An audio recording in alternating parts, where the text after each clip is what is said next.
Hey everybody! I don't know why I'm tiny on the screen, but I'm here. Welcome back to the Cat Plus channel. We 24 hours ago we were hanging out with Anthony Snyder, and he managed to outduel the amateurs from the week before. So congratulations to him for wheeling and dealing his way to like $25,000 in sales. But tonight we got a calf update for you, and we've got a guest in the green room, and of course Chris Snork will be joining us a little bit later.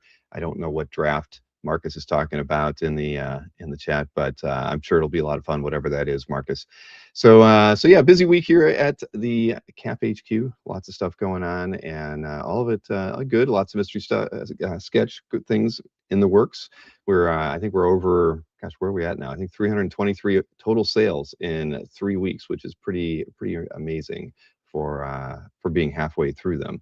So my first guest tonight is his team has done the mystery sketch now for the second time with the May Comic Art Live. So we didn't get a chance to test things out in the green room before things got started, but we will find out if his webcam and mic is working as expected. Hello, Bill.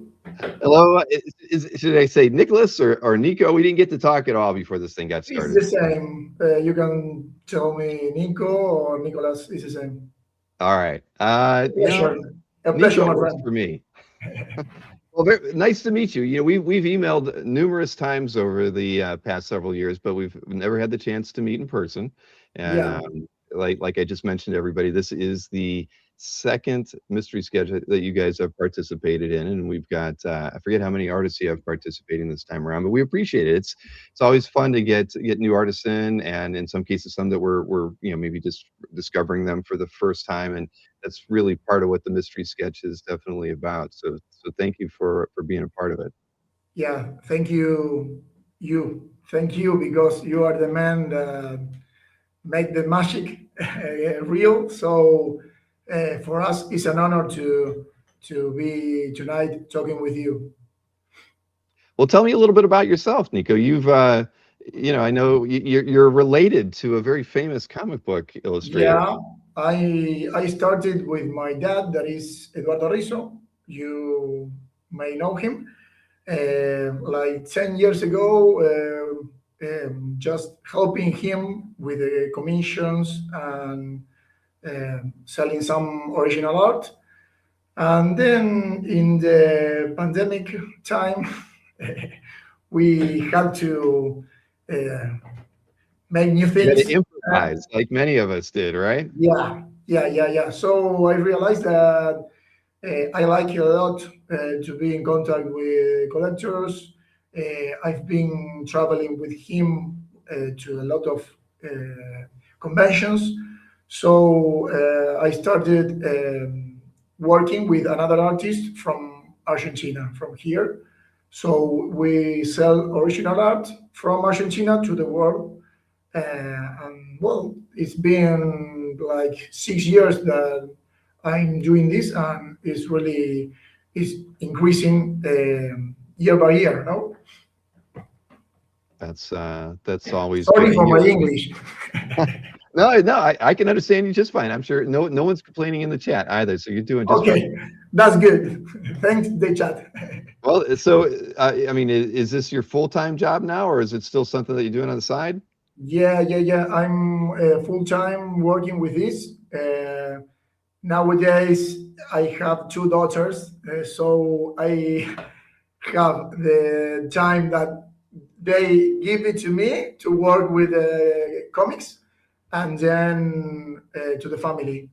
But also, I am in the organization of this event.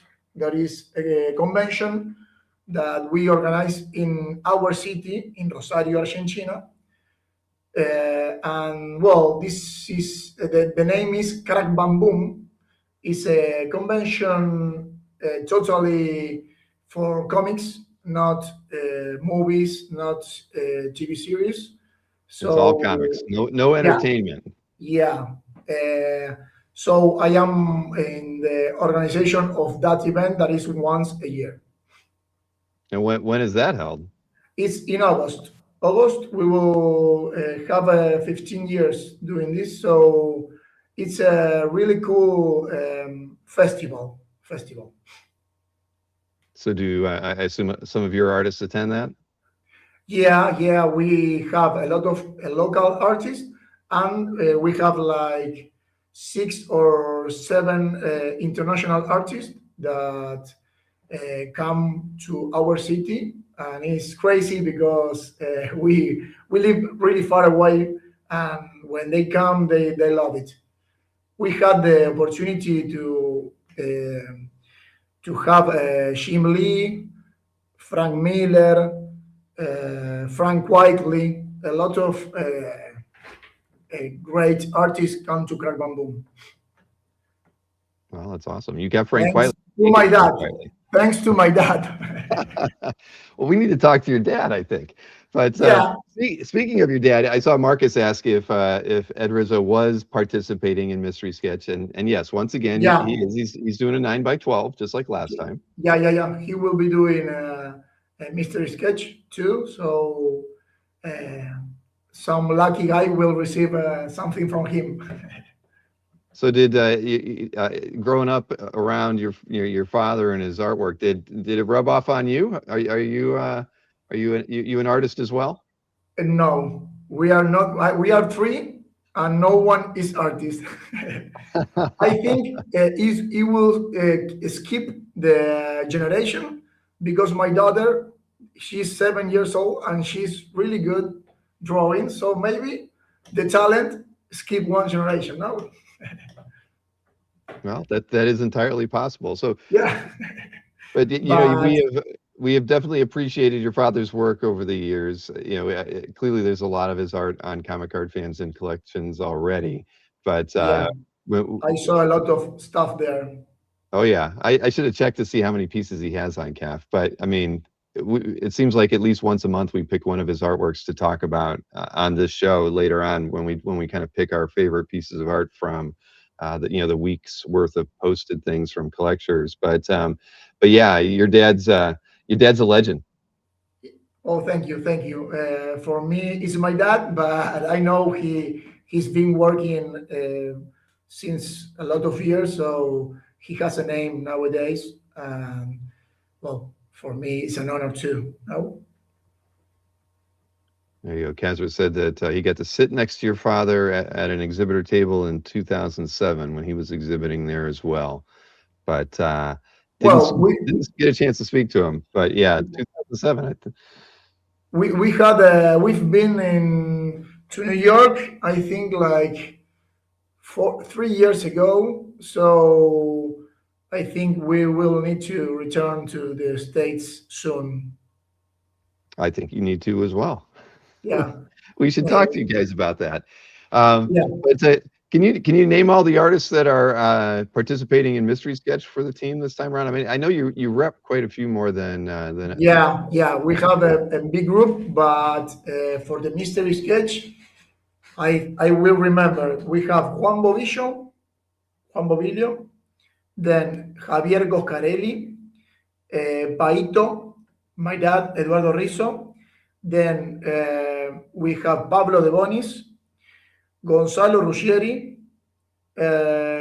I think I had I a think it's blank, I should pull up those but I Carlos think that Armas, right? Carlos Uh, de Armas also. Salvador Sanz. Salvador Sanz also. I think there are like 12. Claudia Boy also. That's Claudia right. Boy. He was they were in the second wave announced. Yeah, Carlos Baroselli also. And I think we are done. Like that's probably about right. 12 Colin says there's or more than 13. 1,400 pieces of Ed's art on CAF. That's great. Okay. A lot of. That's a lot. Oh my God.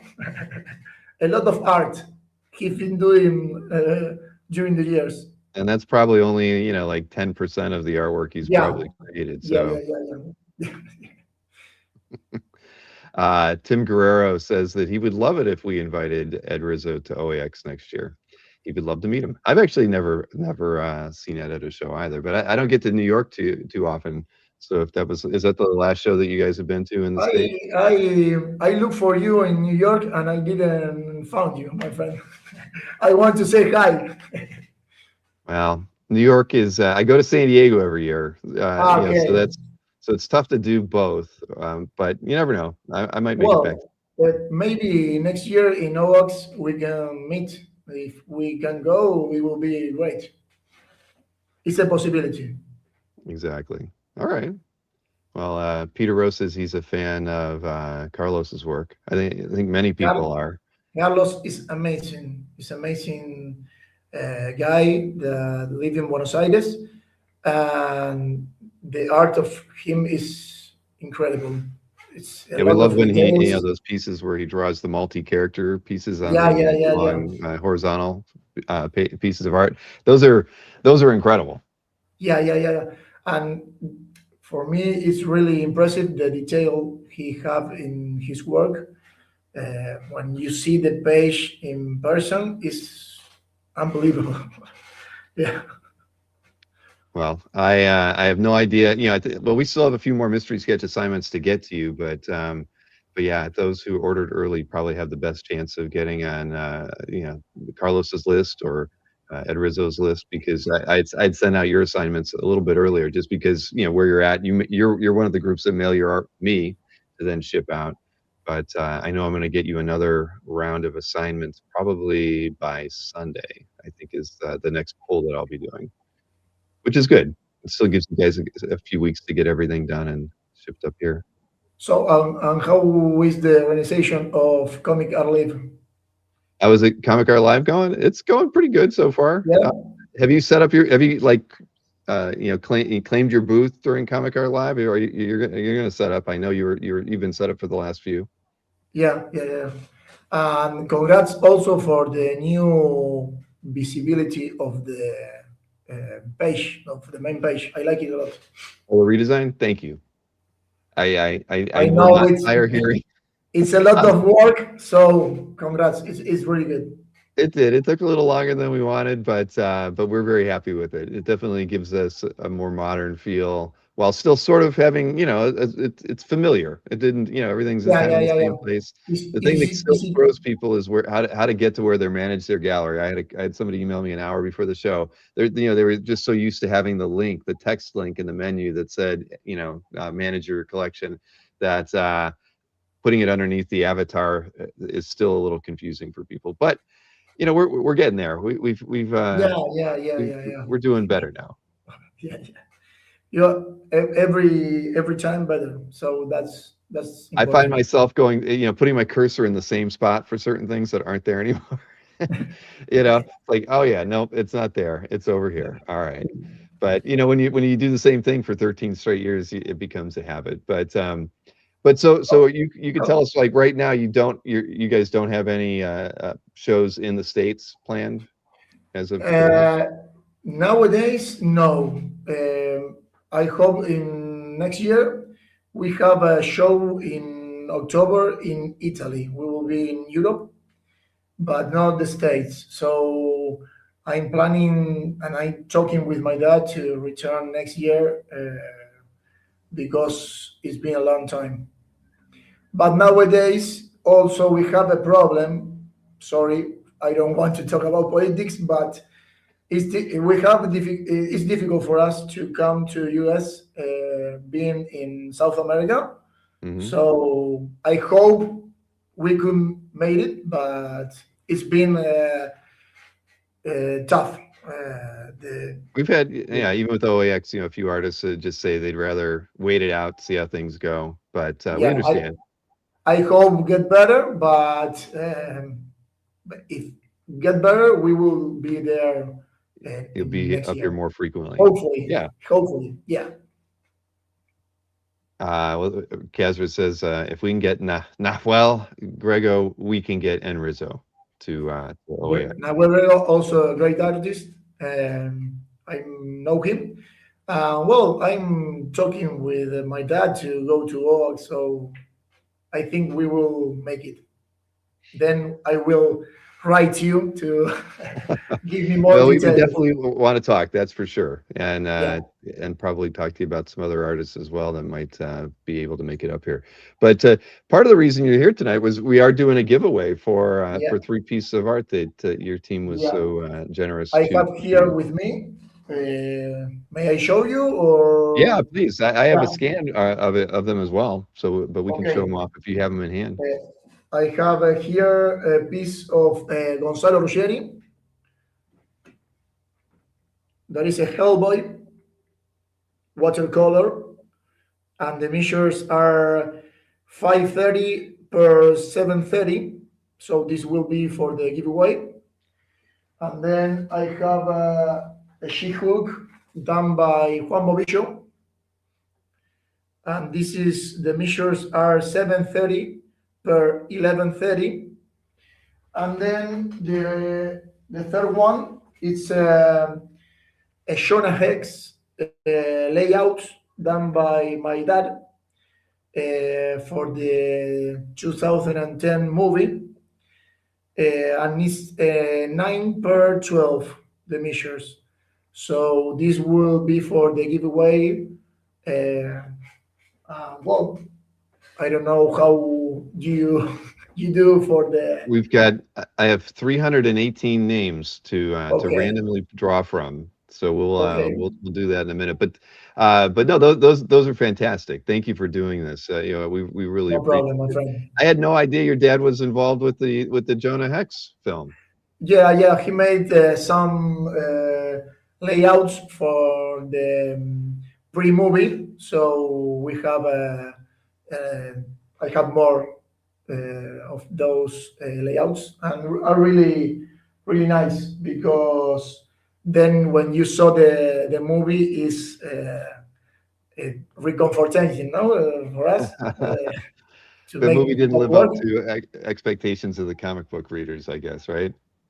Yeah, yeah, yeah, yeah, yeah, yeah. And also he made like a short story of Shona Hex with Jimmy Palmiotti. So they made I don't know when the year, I don't remember, but they made a like 2022 issue for DC. Yeah, So you still have some of that art laying around? of the art of Shona Hex. Yeah. Yeah, we have the remaining pages are uploaded to the website. You can see it in her profile. And yeah, we have like I think 10 pieces remaining. They are really cool ones. Here, I'll put your Are for website. sale. You need to go to Are for Sale there, and there Eduardo Rizzo, and you have Jonah Hex. Well, There we go. I went too fast. Jonah Hex, yeah, There we there. go. I hope it works because today we have a. Yes, I was going to link to your website around 5 o'clock, and I Oh couldn't. my God. So I instead linked to your calf gallery, which has a lot of your Okay. artwork in there. Thank you. Thank you. But yeah, I put the So, link in the chat to your website, and then I will put a link into your calf gallery too, because it's always kind of a good thing for people to know okay. that you're on calf because they can follow your calf gallery, which I'm not at the moment. But here I'll just click that, and now I'm following you on calf, so I will see every update that you do from now on. Okay. Thank you. Thank you, my friend. I really appreciate it a lot. For us, is a big help. Well, we appreciate you posting as much as you do on CAF. So here I can show I've got a slide here that had the scans as well. So there you can see the three pieces. Yeah, Perfect. and I have to tell you, your internet is better than most people who have internet in the United States. Okay. At least Okay. the people I've had on the show recently. So your Okay. Thank images you. look pretty clear. Thank you for that. So But those. yeah, so these are the three images that we have tonight for the artworks that we're going to be giving away. And we might as well want to do it. We can do the giveaway right now. I mean, the people may Okay, not great. be in the chat that are going to end up being the people who end up winning this, but what we do is I basically export a list of everybody who bought a mystery sketch, and if they bought 20, they're in here 20 times. So there's some people in here who are Okay. in here 20. There's one gentleman who I think is probably up to 40 already mystery sketch purchases. But I'll randomize the this thing and shuffle up the list a little bit more just to make sure it's really random, and then we'll go ahead and we'll draw them in the order. Let's see. Let's go back a look at that slide. So I guess we'll go in the order that we have the pieces here: the Hellboy, the She-Hulk, and then the Jonah Hex uh, Okay. pieces. So that's the order that will win each of these. So let me see if I can go ahead and spin the wheel, and we'll see who is our first winner Okay. Okay. for the Hellboy.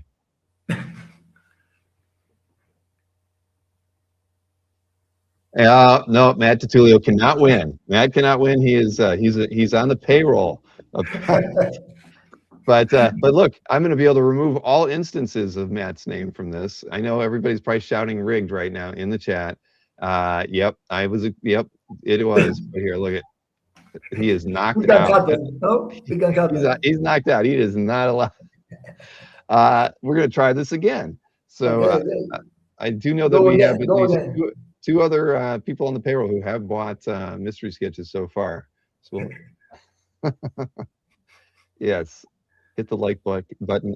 Jerry Bourne. All right, awesome, Jerry. Congratulations, sir. Jerry's a regular mystery sketch buyer, and I think he's bought two or three this time around. So congrats, Jerry, for that. We'll knock your name out of the running there. So Jerry has the Hellboy. Now we'll go for the She-Hulk for the second one. Okay.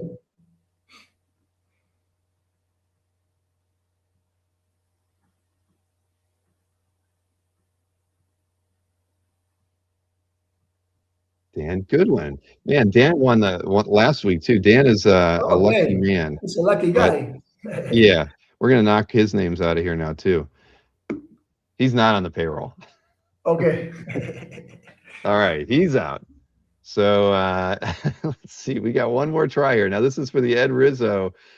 Jonah Hex has two pre. Well, I mean, I guess those are kind of like design layouts for the Yeah. film. Just giving Yeah. them some ideas. All right. Yeah. Two little ones are. It's like, do you want the measures? It's like Let's each one is 6 per 4. Oh, 6x4 on that. All right. Well, Jason Murdoch is the Okay. winner of the Ed Rizzo Jonah Hex artwork. So thank you. That Perfect. worked out. See, this is easy. Easy, You can, easy. Yeah, yeah, my friend.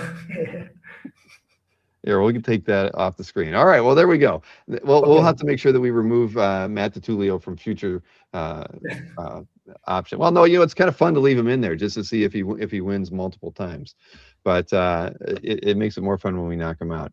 But thank you for putting the three pieces in there, Nico. We really do appreciate it, and definitely appreciate your support of what we do here at CAF and Comic Art Live, and your support of the mystery sketch has meant a lot to us, honestly. And we look forward to working with you more on stuff. If there's things that you have going on that we can work with you on, we're always happy to do that.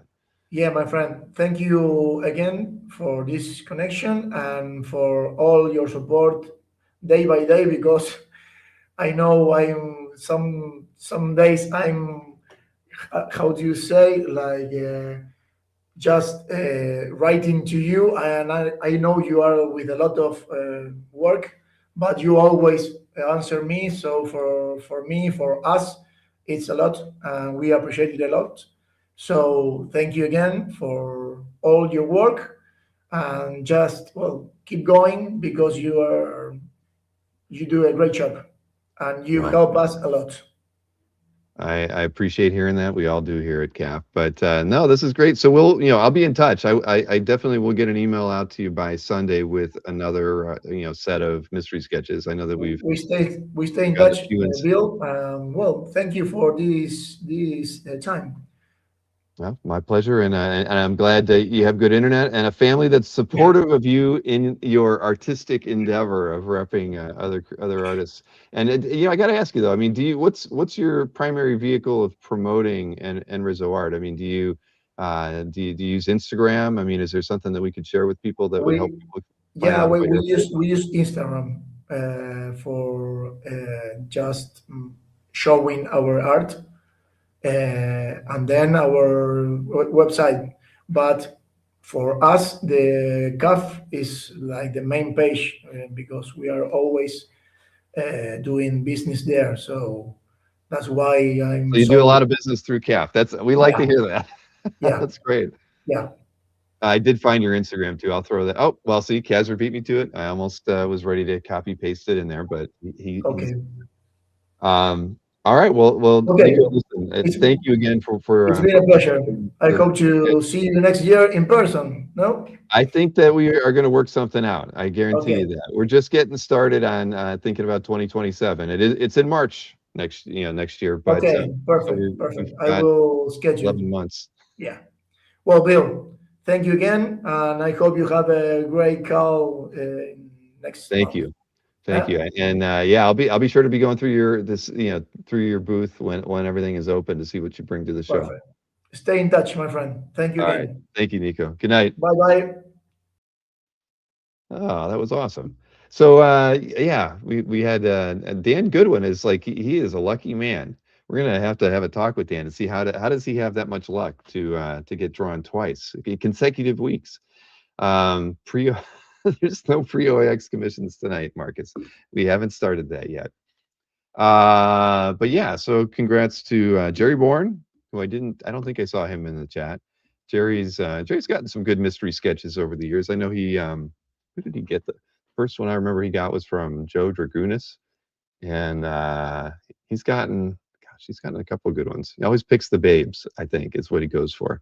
Um, but you're just smooth, Dan. That's right. Well, congrats to Dan and then to Jason as well. So yeah, all those pieces will end up coming to Cafe HQ right here when I get them mailed with the completed mystery sketches, which will be by the end of May. So for those of you who did win those, clearly I will get those in hand in about 6 weeks, and they'll get mailed out with the mystery sketches. It's Florida Magic, says number one Marvel fan. Yeah, that it is kind of. So hey, so we have another giveaway to announce, and actually, I got a sketch card from Splash Page Art that was done by Maxi Dallo, but Mark isn't going to be available next week to join the show because he is actually at Lake Como this upcoming weekend. I know he's there with Paulo Rivera, and I think maybe Grandpa's with him too. I think I could be wrong. But I think that's who is also at Como with them. So he's actually doing some kind of comic book signing in Italy, or yeah, I think it was Italy, in next Thursday. So he won't be able to join us for the giveaway. But we have a sketch card that was contributed by Maxi Dallo, and I do have a slide here somewhere where I can show that off. So it's a battle damaged Spidey on a 2026 Comic Card Live mystery sketch card. So that was fun. It was literally drawn yesterday, I think, because Maxie was at Mark's shop before Mark took off, and Mark gave him the sketch card, and Maxie knocked it out while he was at the comic shop. So we appreciate that. But as far as the giveaway goes, what I think we'll do, I mean, because I like keeping things on a weekly basis. So what we'll do is we'll say that to be a part of this drawing, you have to have bought a mystery sketch before we'll have to do the next Wednesday at midnight kind of thing. But because we have only this one, I've decided that CAF would throw in the second one. And actually it's not even CAF. We're gonna say it's Dan Brereton adding it. Because remember a couple weeks ago, Dan said that we could use one of the sketch cards that he had given to me. Gosh, I almost think it was no, it was for the last Cal show. So he gave me three sketch cards that were done on 2025 sketch card stock, and and none of them we didn't have a use for them. So I have them here. We'll probably put two of these on sale during Cal. But one of these we'll use as a giveaway, and I think if everybody remembers that StreamYard added this polling option into the whole system here. So I want you guys tonight to tell us which of the three sketch cards should be put in the giveaway that we will for this one we will draw it next week. So let me go ahead and create the poll and just see what the heck happens. It says start and show. Okay. So there you go. See, somebody knows how to use this thing. Annihilus. Is that? Oh, yeah. Look, everybody knows how to do this. Chris Snork's just trying to claim them. It doesn't work that way. Marcus is trying to vote multiple times. I don't think that works either. But we'll give you guys a couple minutes to vote on this, and and no ties either, guys. Nobody wants the deathlock. What's up with that? Ghost Rider's in the lead. Uh, I want to put a no. I won't put a vote in. Well, I'll let the chat decide. But there can be no ties. Uh, Rich Danny's. That is not how it's spelled, my friend. Not at all. But Scott Wingo, hey, good to see Scott in the chat. He's voting for Deathlock. All right, he's a fan of the probably the Cowan era of Deathlock. But yeah, Deathlock's catching up here. I wish I gotta have a timer on this thing. Let me see if I can set something on my phone. I'll give it 90 more seconds, and then we'll do the drawing for this. But yeah, whichever one gets picked, that will be in the drawing. And what we'll do is, like I say, the Maxi Dallo card and the Dan Brereton card. You'll be eligible to get it if you buy a mystery sketch. Doesn't matter if it's sketch card size or 9x12. But your order has to be in by next Wednesday at midnight Eastern Standard Time, and we will draw the winner for these on the next CAF update next Thursday. So, all right, I have a little timer going here. We got about 55 seconds left, so we'll see where this thing winds up. But yeah, all of Dan's stuff is great.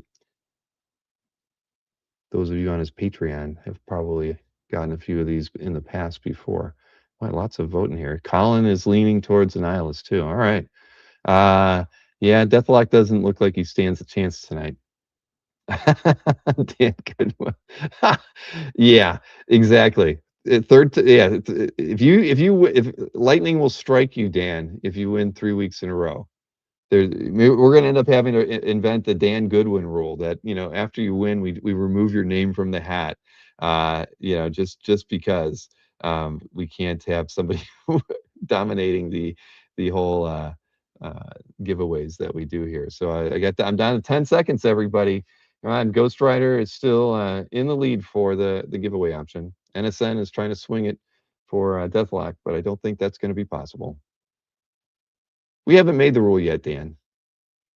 All right, there is my timer winner. How do you stop this thing?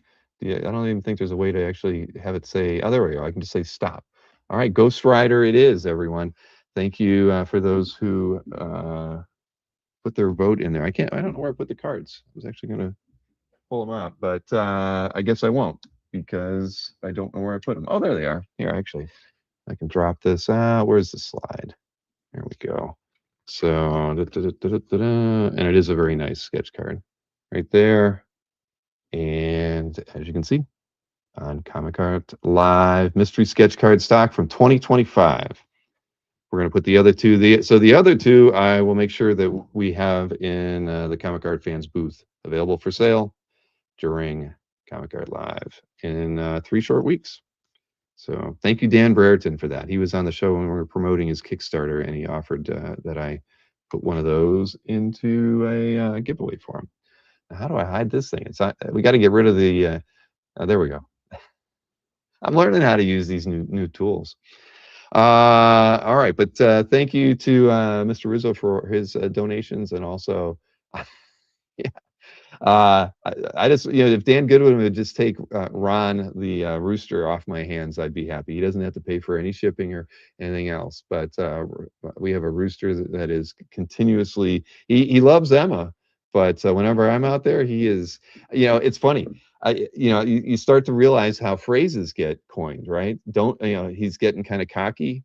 I forget what the other one was that I thought of the other day, and it wasn't, it just comes out. You realize what a jerk a rooster is. And yeah, it's just live on a farm for a little while. Kazra wants to eat Ron the next time. He's pretty big. He feels he's like turkey size now. He's gotten rather big, but he's a real jerk. He's an absolute jerk. But when I pick up a broom, he runs. So I have a broom that is leaning up near the fence now, so he doesn't bother me. We could take him out. Yeah. Maureen's father used to work at uh, a chicken ranch, and he keeps telling me, I just have to give him one of these, and that's all that it takes to get rid of the chicken.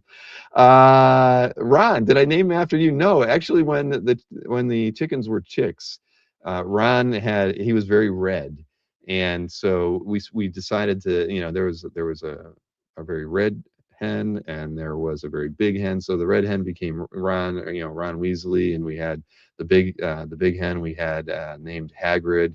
So we kind of tried giving everybody Harry Potter names. There was a black one, or a very dark one. So I think he was Snape. We just had fun with it. But yeah, not after Ron Lim. Sad to say. Ron, I've been meaning to email you. Actually, I'm going to make a note here because I keep forgetting, and I wanted to ask you a simple question, but that would be best answered over email, or maybe a phone call at some point. So no, he's not scared of me. I'm scared. Well, no, I'm not scared of him, but he's just mean. He doesn't like me. It's a guy thing, I think. The other day I went out there to drop some seed for that sounds bad, doesn't it? I some feed. I went out to put some feed in the yard for the hens, and he does the same thing. He comes up to me, and he rips the grass out in front of me. Like, that's his way of showing he's a badass. So he just starts ripping the grass out in front of me, and staring me down, while as if like he provided the food for the chickens. And I can't turn my back on him. So I turn my back on him. He literally will, jump at my legs. So I have to back up. And the other day, he I backed up, and he still came at me, and I had the cup that I had just had all the feed in, and I held it out, and he hit it like 12 times in the span of a second. Fortunately, my hand was inside of it, so he didn't get me. But yeah, he's wearing thin. But there's actually a place you can sell or your roosters to around here, and I'm getting pretty close to wanting to give him up. I don't even need to sell them. I'll just give them away.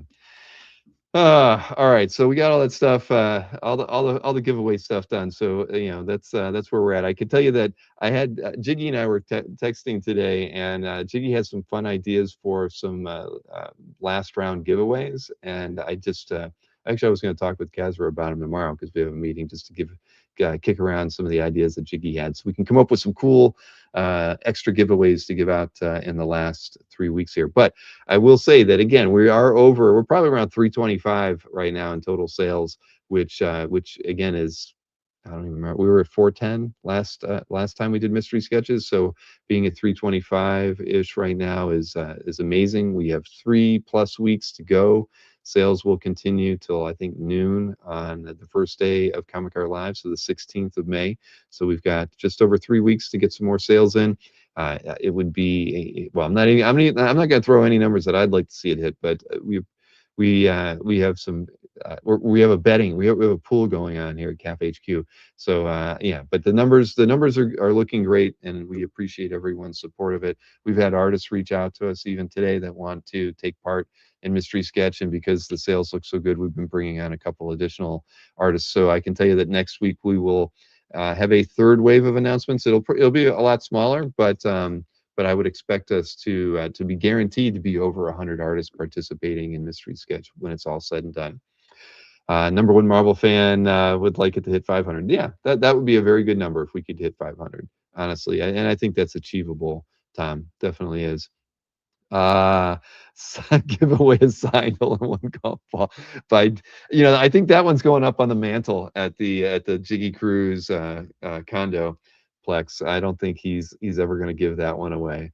But yeah, it was Jiggy had some fun ideas, definitely. And yeah, we had sent out a mailing, and he responded like right away on some things. Brent says Jim Lee and Todd McFarlane for mystery sketch artists. Well, Brent, if you can swing it, if you got some pull with Jim or Todd, or any artist of from Image, we'd be happy to have that happen. Maybe not this time around, but we'll work it out. NSN, you told an artist to email. Gosh, I remember that, and yeah, I'm making a note to go back and look for that. I do believe we got reached out by somebody today.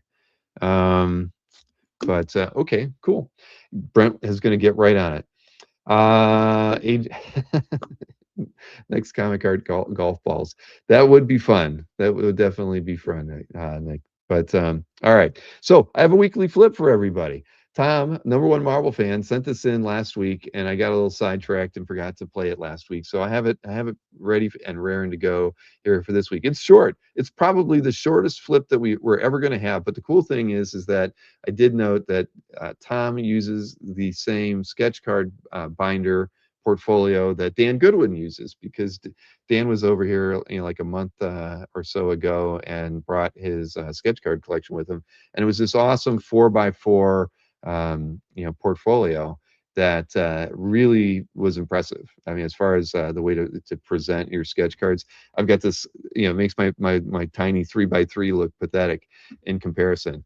So I don't know if either Dan or Tom can put the name of the brand of the sketch card binder portfolio in the chat. That would be appreciated. I remember it's got like a pyramid logo on it with a doorway opening or something, but I don't remember the name of it. I know I got it from Dan and I've lost it. But here, let me go ahead and play the weekly flip from #1 Marvel fan.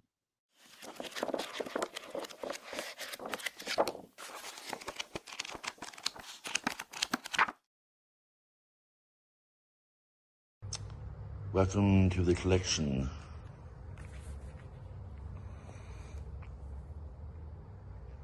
A couple of my favorites here.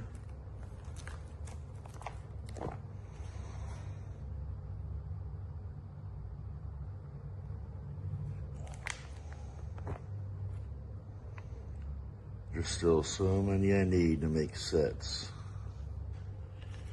You can see why he's named #1 Marvel fan.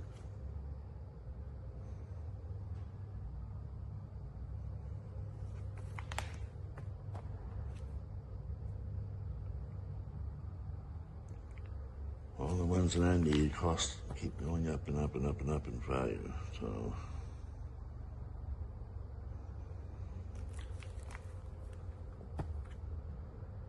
there's a lot of obscure Marvel characters here for sure, but it's mostly all Marvel.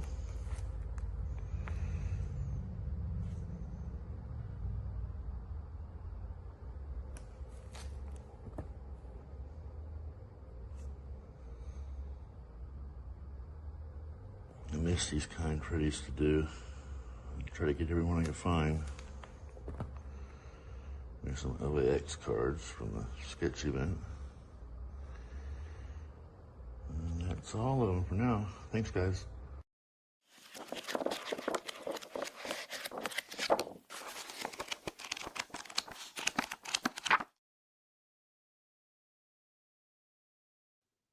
I agree. That is amazing. And yeah, inquiring minds want to know, Tom, which ones are you missing? Were all the New Mutants in there? Because I couldn't tell. Didn't look like you had everybody. I thought I saw 4. So I know there's got to be a 5th. And do you have Professor X? We need to know. But the other question is have you scanned them all and put them in your CAF gallery? That's what I'm kind of curious about. I was in your CAF gallery earlier because you'd put that Colossus sketch card in there. So by Hembeck. Oh, here he is right here. Look at that. That's Peter after he's had a few I don't know, he's had a few I don't know, elephant ears at the local fair, but he looks very content and ready for action. But nice score there with the Colossus, Tom. So yeah, he is. He's got a little belly on him. but that's all right. He's built kind of like Tom, actually. Big and happy and Krispy Kremes. Yeah, that's probably what he would say after. Uh, yeah, Chuck Arnold says you think you bought Fred a car. Fred's. I've been emailing Fred. He hasn't. Fred's. I think he's busy because I haven't gotten a reply from Fred in a couple weeks. But I've sent him a couple sets of mystery sketch assignments, so I'm sure he's on it. But I may end up having to give him a call because when he's usually pretty quick to get back to me. We're talking about doing a show either in late July or early August and stuff, and yeah, so we're trying to get Fred back on the channel. Remy says he's got that absolute Batman build. Colossus did kind of have that. But yeah, Tim Guerrero wants to know if Tom has any published Hembeck art. There's not enough published Hembeck art on the market, Tim. We definitely all know that.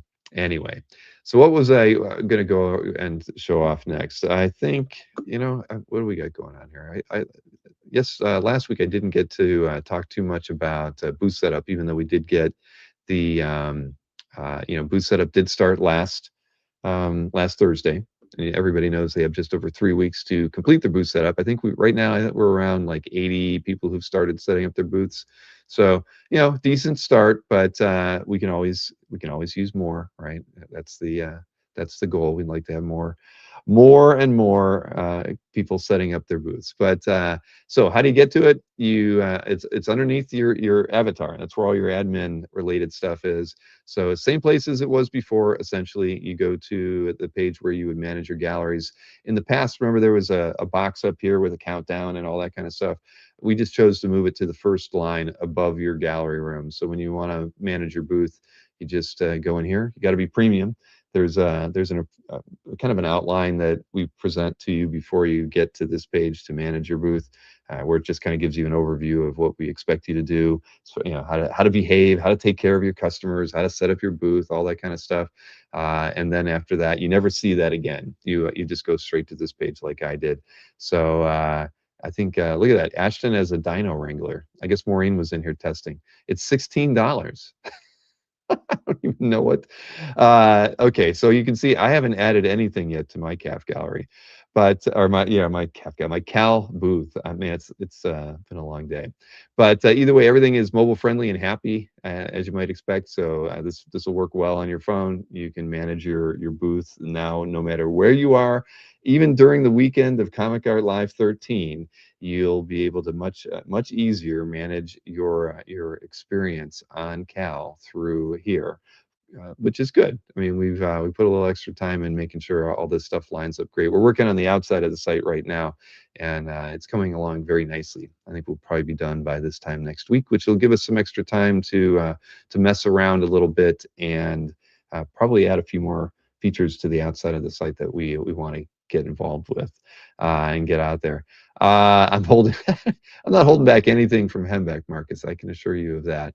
But once you get in here, we basically give if it's your first time, your booth gets a generic name, and you pretty much do all your booth setup information here. So by clicking on that, you can upload your own custom image for the booth if you want. A lot of people upload logos, especially if they're dealers or pseudo dealers, or you've made up your mockumentary dealer name and you put it up there. There's a lot of that.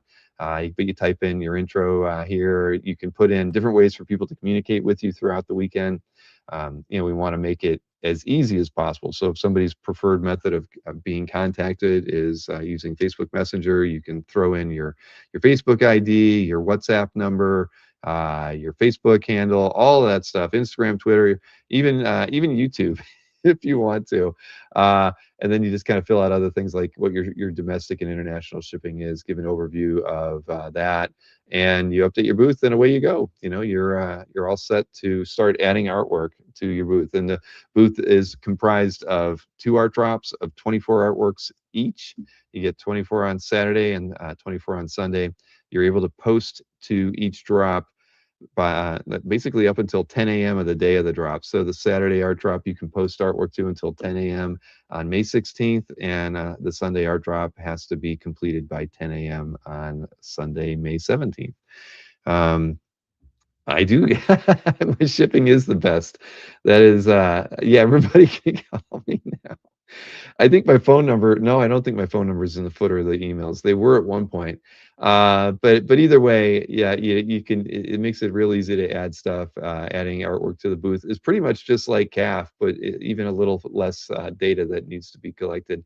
You know, you pick your image, pick your, add a title, description, price. Price has to be a number, everybody. You can't say make offer. You can't even say $10,000 OBO. It's $10,000 and that's it. We don't let you save anything that is not numeric. So it'll kick it back and tell you that the field isn't numeric. Try again.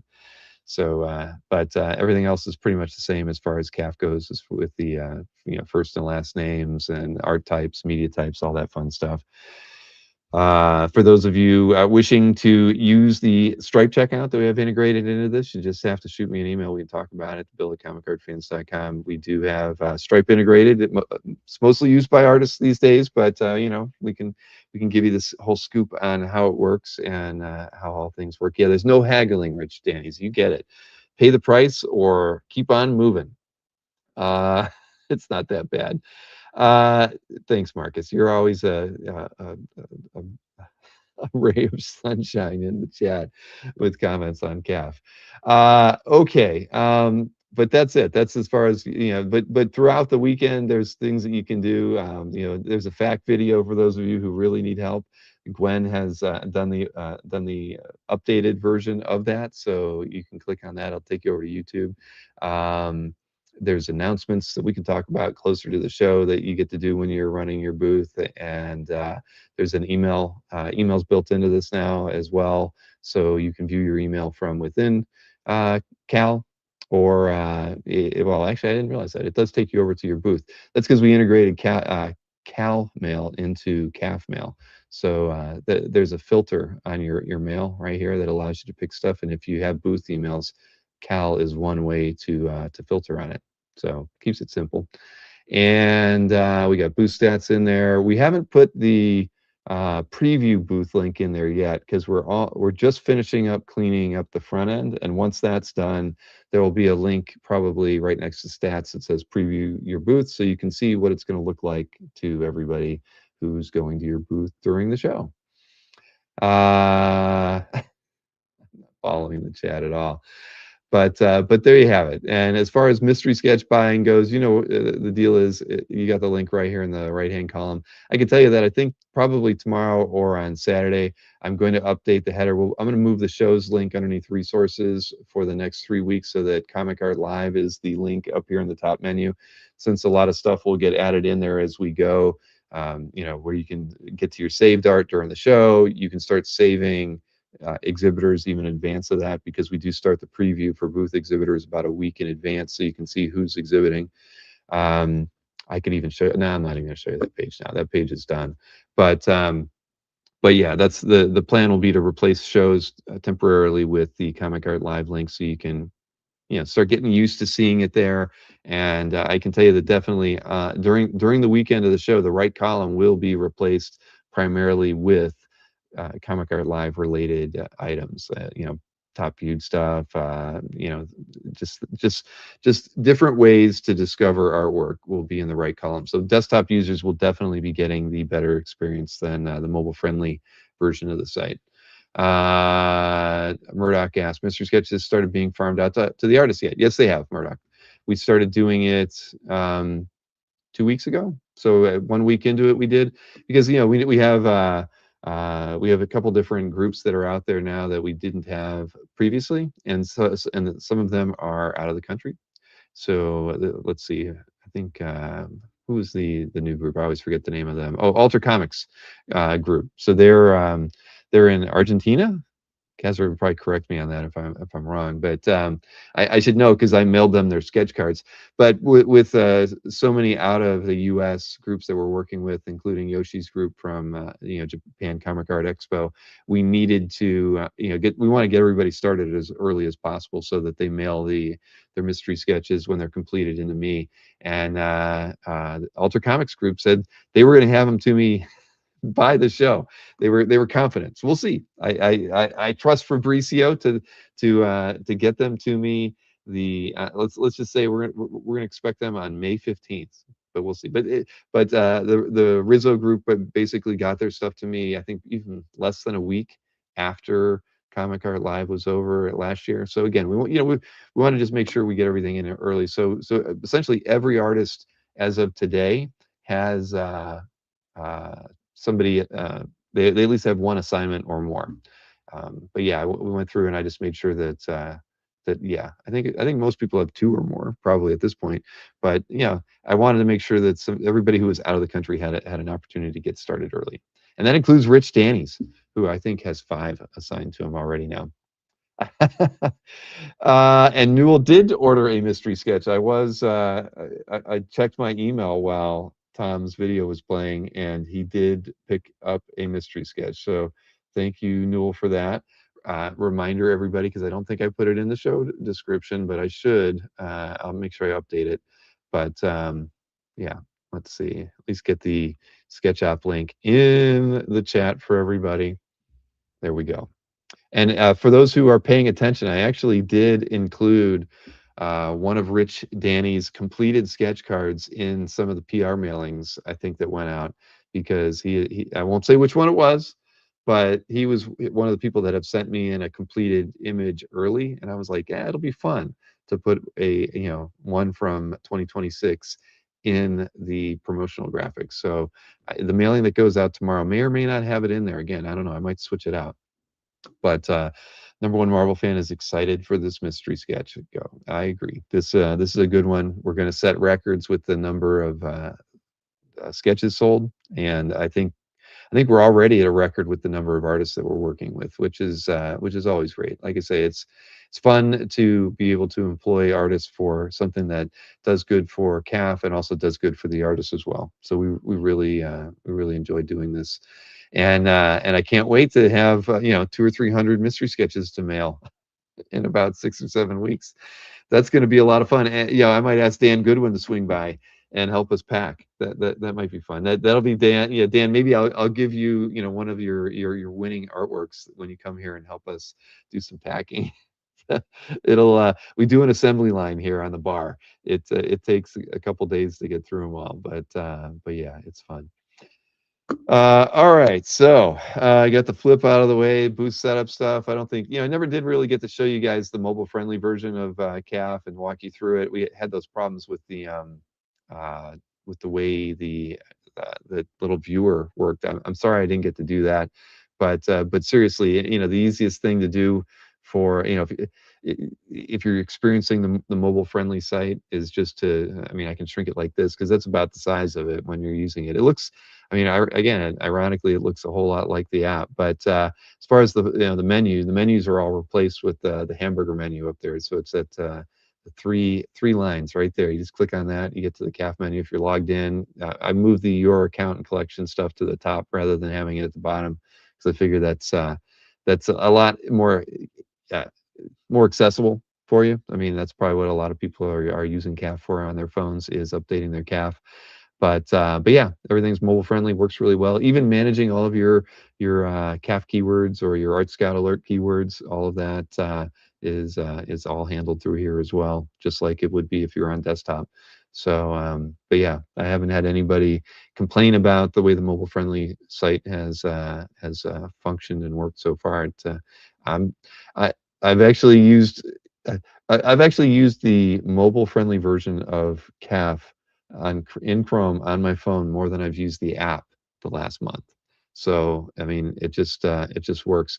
But one thing I just got to remind everybody of this, because this is built into the app and it wasn't part of the site before. But for those of you who use Art Scout keywords, the idea that you have access to check out all of your results at any given time is pretty dang awesome.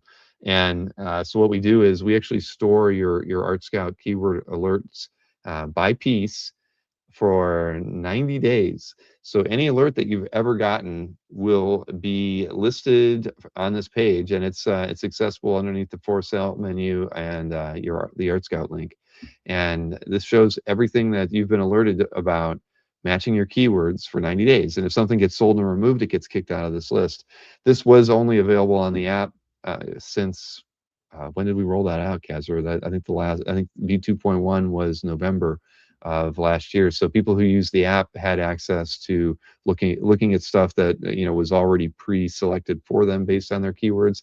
But now everybody on the website has the same access to it as well. So I think that's pretty cool. And this is I actually checked this out, even though I've been getting a lot of want list alerts of late, and I have popped into the app a lot for that. But I do come back to this page a lot when I'm on the mobile friendly version of the site. So there you go.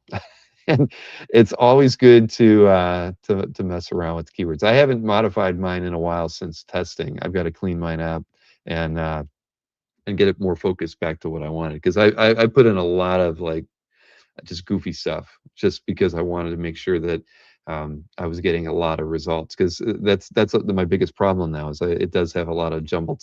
I've still got like Absolute Batman in the list.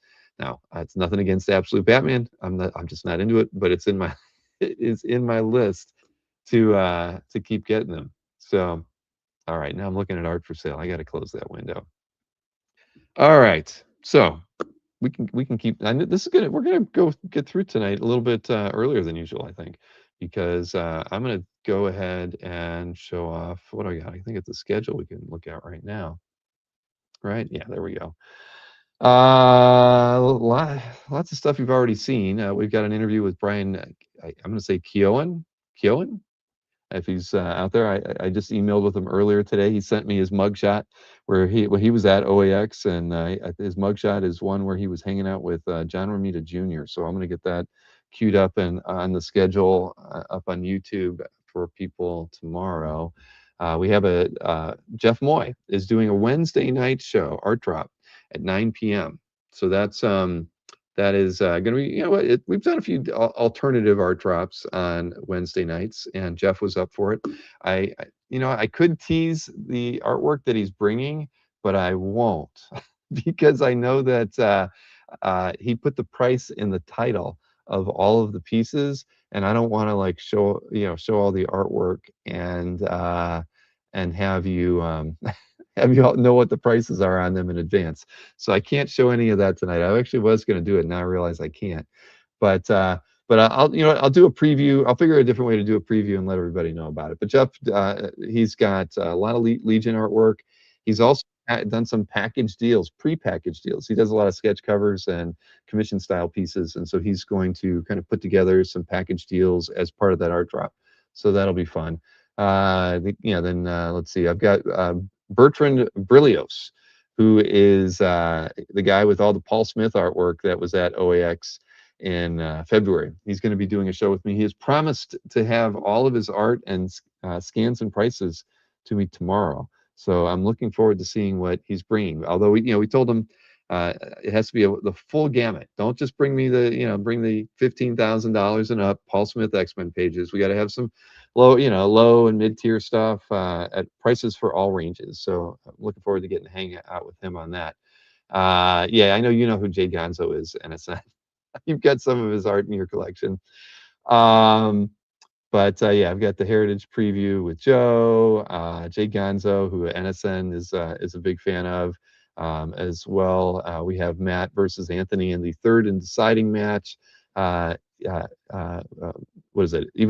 Ibrahim Mustafa art drop is on the 6/6. So we have kind of back-to-back weekends with new artists that we haven't worked with before. I know I'm going to be out of town for one of those. So we're going to have somebody sitting in for one of them, but which is good. I think the Jay Gonzo one. But let's see what else we got. Then we have Albert Moy versus Dino and Dan. That's going to be exciting. And then of course Kezra and I and maybe some other people from the CAF team will be at Heroes the 12th through the 14th. No Thursday night kickoff party, everybody. We're sorry to say, but we'll be able to find ways to get into some fun and trouble on Friday and Saturday night, one way or another. So there you go. So there definitely could be more. DeTulio and Sardo and maybe Tatiana. Then IC3 Jacksonville is the next IC3 show, and you can get more information, buy tickets at firstcoastcomiccon.com. I got to get, I really need to get these links into the show description to make it a whole lot easier. And then San Diego Comic-Con, of course, towards the end of July, there will be, I think most of the team, some of the team will be there at that one too. All right. Let's see. Let me hide this. And if I could find it, there it is on the slide. There we go. So there, we got through a lot already. And Mr. Snork is in the green room. And do I have his song? Oh, we do. Light that cigar, baby.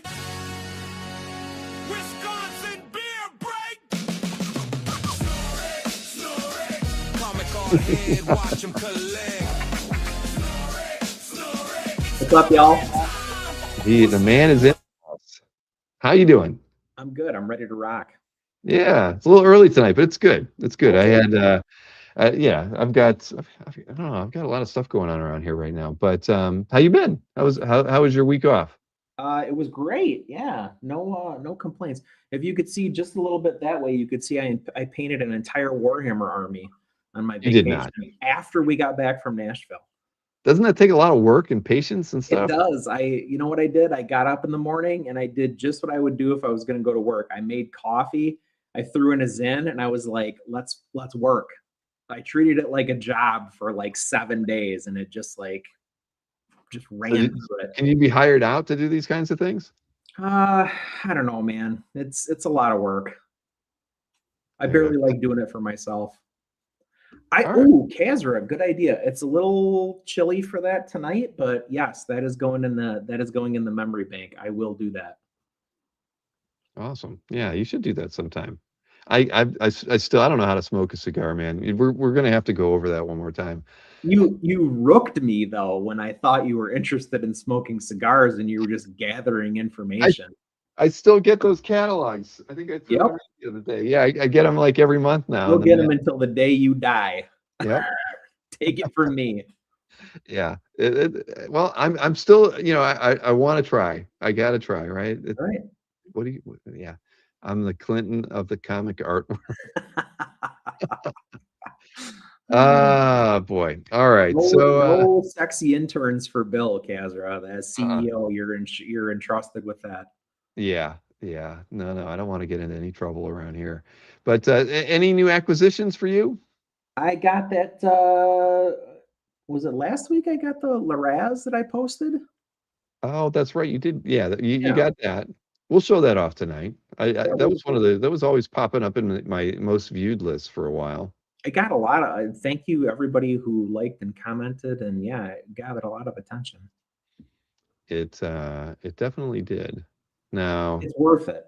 Actually, do you want to see it? Yeah, of course. Hold on. We see it now, that I don't have to show it during the show.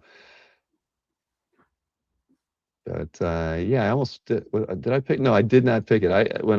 I did like it a lot. I was gonna go ahead and make it one of my picks tonight. But I did not. All right, go full screen here. Oh man. Here we go. It's so bright in here. It's a little washed out, I think, but Yeah, that came out awesome, man. right? Years in the making, but worth the wait in the end. So Well, yeah. Patience is a virtue. Yeah. In this case. Or a Vuru. A Vuru, yeah, exactly. But no, that's I think you showed me like an in progress shot beforehand, and you could tell it was going to look freaking awesome. Yeah, the communication from Green Room is top notch. Mm-hmm. So that's a good outfit they have a great stable and well managed, and the shipping was good. And like, what really was torturous though is she shipped it right before the Easter holiday, and I don't know how many people know this, but Easter in Europe is a big deal, right? Mm-hmm. Especially in like largely Catholic countries like Spain. So it sat in Spain at the DHL warehouse for 2 weeks, untouched. And every day it would say processed. And I was like, are you kidding me? Right. Anyway. That's almost as bad as the manic session too. Yeah. That was like 2 weeks, I think, in the making there. But well, I'm glad it arrived safe and sound. It's amazing that I have not. I've emailed a bit with the Green Room, but I haven't really had any dealings with them. I did notice that they were updating their CAF this week, so it looks like they're, along with N Rizzo, they're the reps are getting onto the CAF bandwagon as far as being a good platform for them to show off their stuff they're getting. And I guess if you're going to be at Heroes, we're going to be at the Beer Garden on Friday. Oh, I'm not going this year. I'll FaceTime you from there. Well, no, I can't FaceTime you from there. But you can't. You don't. Well, we'll figure out some way to. Yeah. I can FaceTime you from there. Yeah. Yeah. All right. Let's see. And you had to pay a tariff. Yeah. I still have to pay a tariff on some Brian Hitch when the last thing he shipped me. I keep forgetting. I was getting these emails from FedEx and I didn't believe it. And then they sent me the same bill in the mail. Oh. So that if you don't pay it electronically right away, they will send you a. Well, they pretty much said like send us. I think it was like $66, or you're not getting your art. And I was like, oh, all so right, they even valued it properly. Here we go. Yep. Wow, shoot. No, Brian sent me his stuff, and it was only like $28, and and there was there was a stack of massive art. Yeah, I think it said like illustration paper was the Oh, note. nice. Very canny. Exactly. He's done this before. No, I will say this. She wrote a really nicely professionally worded like statement as to like what was included and like what it was not. You know what I mean? Like it is not subject to this, is not subject to this, blah, blah, blah, blah, blah. And they were still like, yeah, we're still charging him $66. And then the kicker was, she was like, well, you can dispute it. Like, here's a link to dispute the charges on DHL, blah, blah, blah. I emailed DHL and they're like, hey, yeah, we'll do that for you. FYI, it costs $90. I was like, what a scam. Wow. That means shut up and pay your. Well, that's fair. It's going to take some filing clerks some time to like monkey around. You'll have to submit the new paperwork or whatever. It's a different world we live in today than 2 years ago, Chris. It's going to take a bit of getting used to, I think. Yeah. But it does remind me. I have had these 2 FedEx bills sitting there. The other one was for a jacket I ordered. I didn't even know it was coming from out of the country. I ordered it through. I ordered it through. Well, it wasn't Amazon. I buy almost everything through Amazon. I bought it from some ad I saw on Facebook, and doggone it, if it didn't come from India or something like that, and I had to pay it's $22.56 on a $100 jacket. Live and learn. Amazon is the way to go from now on. Yeah. So I had a good birthday. I went to the in-laws' house, and they handed me this bag. It was really heavy, and what was in it? They said guess, and I'm like, I don't know, some 2 6-packs. This is what I was hoping for. But no, what did I get? I got 2 things of deluxe mixed nuts. They're unsalted, for crying out loud. Oh, what? I mean? It's like, if you're gonna buy me 2 of them, at least one of them better be extra salted or something. But no. So, but I've been working on them, as you can see. That's what I've been snacking on for the last week. Well, your sodium levels are intact, I guess. You know that. Yeah, exactly. But I still gave Jan a hug and a kiss and thanked her for the gift. That's good. So. Rich Danny says those are perfect for Blue Jays. Yeah, and chickens too. Chickens, yeah. Oh, okay. Marcus, shut up, man. Will that make Ron taste nutty when you finally grill him up? Yeah, I'll tell you 2 things he does. He when he sees you, he starts ripping the grass out, right? And then the other thing he does is he flaps his wings really hard. Yeah, but just whap, whap, whap. I mean, he wants you to know he's there, and he's tough as nails. I would mess that chicken up, Bill. I'm not being tough talked by a Maureen chicken. Yelled at me a couple times. She saw me once hit him with the broom over the fence, She was like, you can't be, she said, you're so much bigger than him. You can't do that. And I'm like, I hit him with the bristly end of the broom right on the top of his head. I mean, he only looked dazed for like a second, and then he walked off. But that's the only way to teach him. So, Well, Well, now he's afraid of the broom, so you accomplished that. I did, but not all the chickens are afraid of it. Every time I had the broom out, they all run. Word got around. Yeah. Yeah. Anyway, you What got is that right. Scott Wingo doing? Where Scott you Wingo's been, Wingo? he's a busy man. You got to get on his mailing list. You'd find it interesting. He's doing a lot of stuff related to AI, agentic commerce, and Yep. some really cool stuff that most of it I don't quite understand, but I'm on his mailing list. He sends one out like every other day, but it's really interesting because it's stuff that we're starting to see on the fringe of commerce, and you don't know, that there's the AI component to it, Sure. but you're seeing it more and more. And if it wasn't for reading Scott's emails, I wouldn't be on top of it as I am. But it's an interesting world we're going to be in the next. It's here today. But like you don't even go to Google anymore. You just pull up Chat GPT and ask it and type in, how do where's the nearest Buc-ee's, and Chat GPT will tell you. Yeah, that's true. It's true. It has supplanted Google. Yeah, I actually I have a funny story about Scott. So Scott and I were on the same episode of Collector Conversations way back in the day, and I was Yeah. telling one of my friends that I was doing this podcast or this show or whatever, and she was like, "Oh, send me a link to it. I want to see it," and she knows nothing about comic art, like whatever. And I sent it to her, and she was like, "Who was the guy with the glasses and like the kind of short strawberry blonde hair?" I was like, "Oh, that's Scott Wingo." And she goes, "I think he has people in it tied up in his basement." He's never given me that vibe. No, I thought it was hilarious though. That's what And she then, said, like, huh? not long after that, I met him at Heroes, and I was like, he's so, I don't know, Wingo is he's a unique character, but man, He he is doesn't give me fun. Son of Sam vibes at all. But No. you just See there. Exactly. So every now and again, she'll be like, "Oh, is the serial murderer going to be on your show tonight?" And I'm like, "I haven't seen the serial murderer in forever." Well, he's missed the last couple OAXs. Hopefully he'll make it to Heroes. That would be nice. We'll cross our fingers for that. And yeah, that's true. I haven't seen I've seen him on yeah. We haven't seen him in person in a while. Yeah. So let's do some looking at some artwork here. We got some picks? heritage stuff to look at.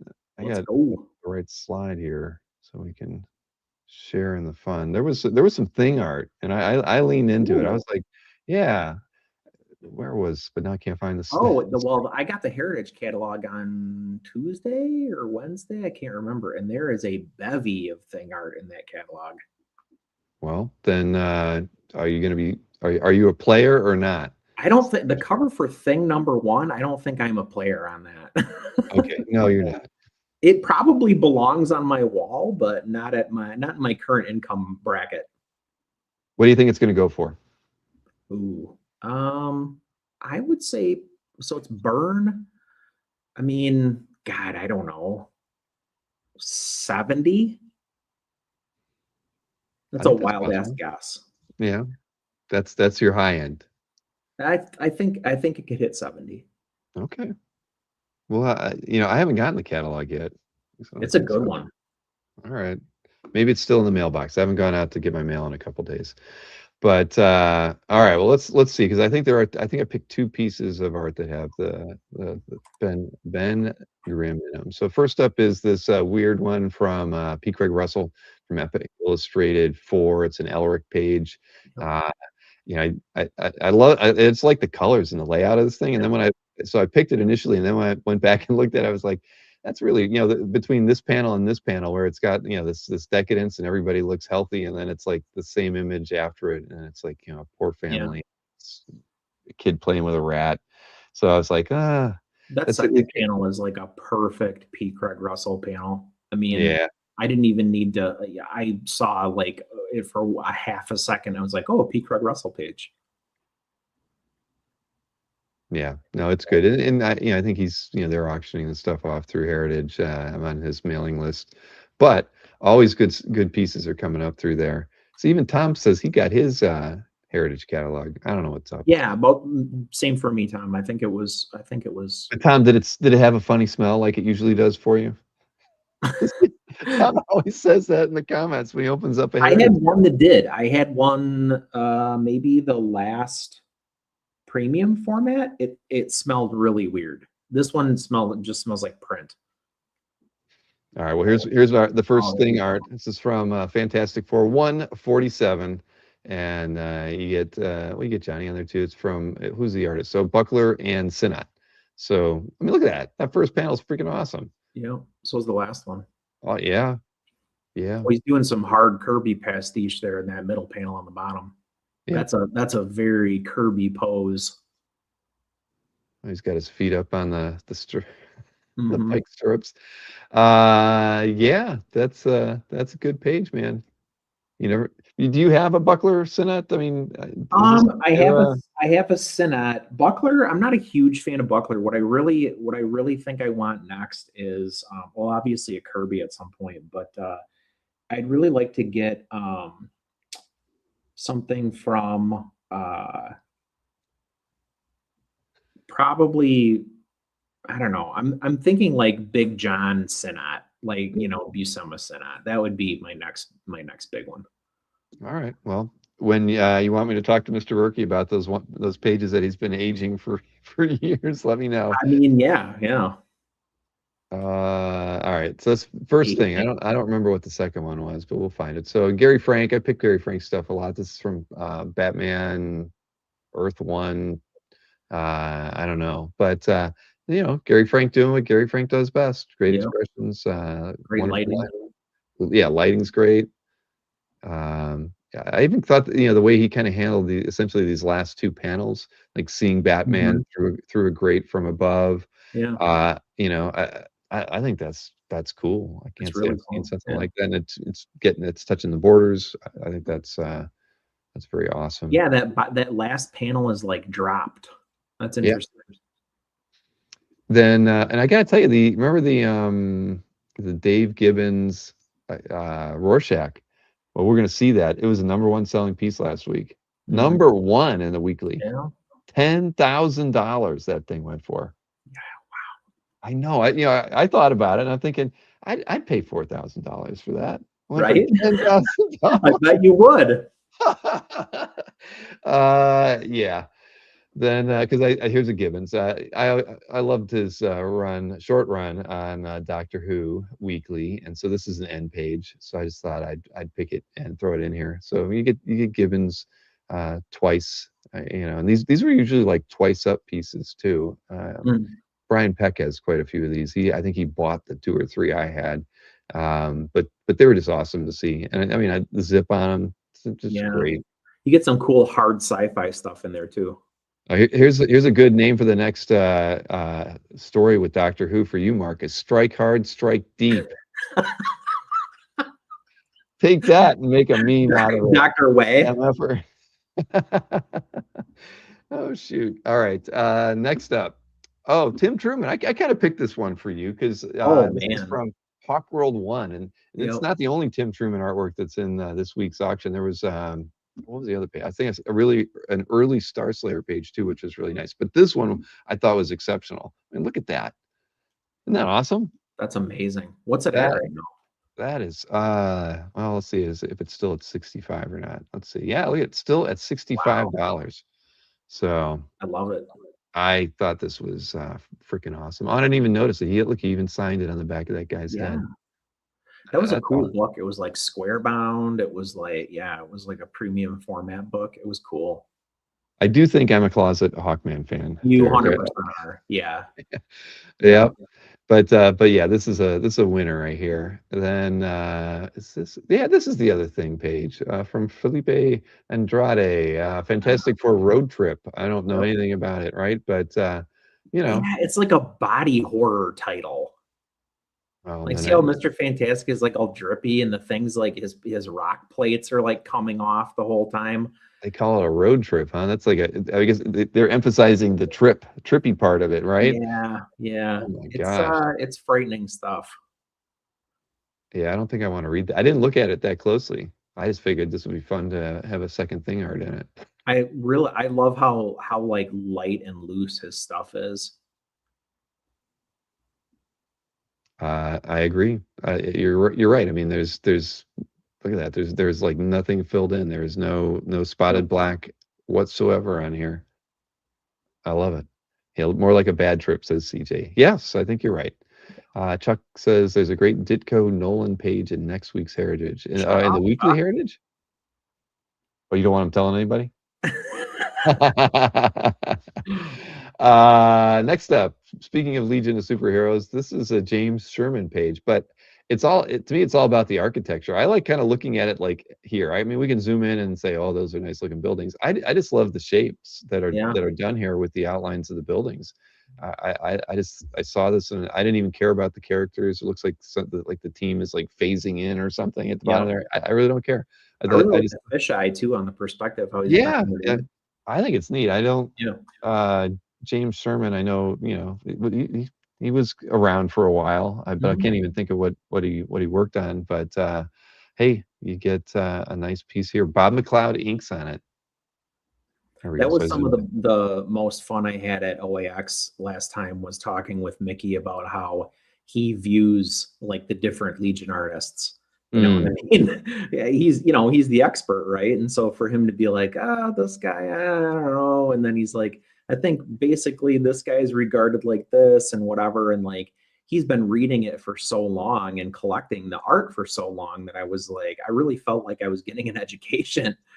Did he mention James Sherman though? He did not. He did not. Okay. This one was just too funny. I mean, it's out of Spidey Super Stories, book, so it's meant to be, a little, not in continuity. But look, you got Peter Parker here, but then you have this little kid with the cosmic cube, and Thanos is wrestling with this poor little child. I mean, that's like stealing candy from it. What is going on here? Give me that, you brat.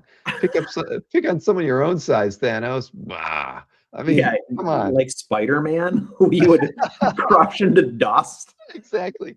You can't have my cosmic cube, you crook. Oh, I mean, I don't know whose collection this belongs in, but it belongs on CAF, and there needs to be a special place on CAF where you can like hang this one and go visit it whenever you want. I mean, maybe Fish Ben should put this in his collection. There you go. Right?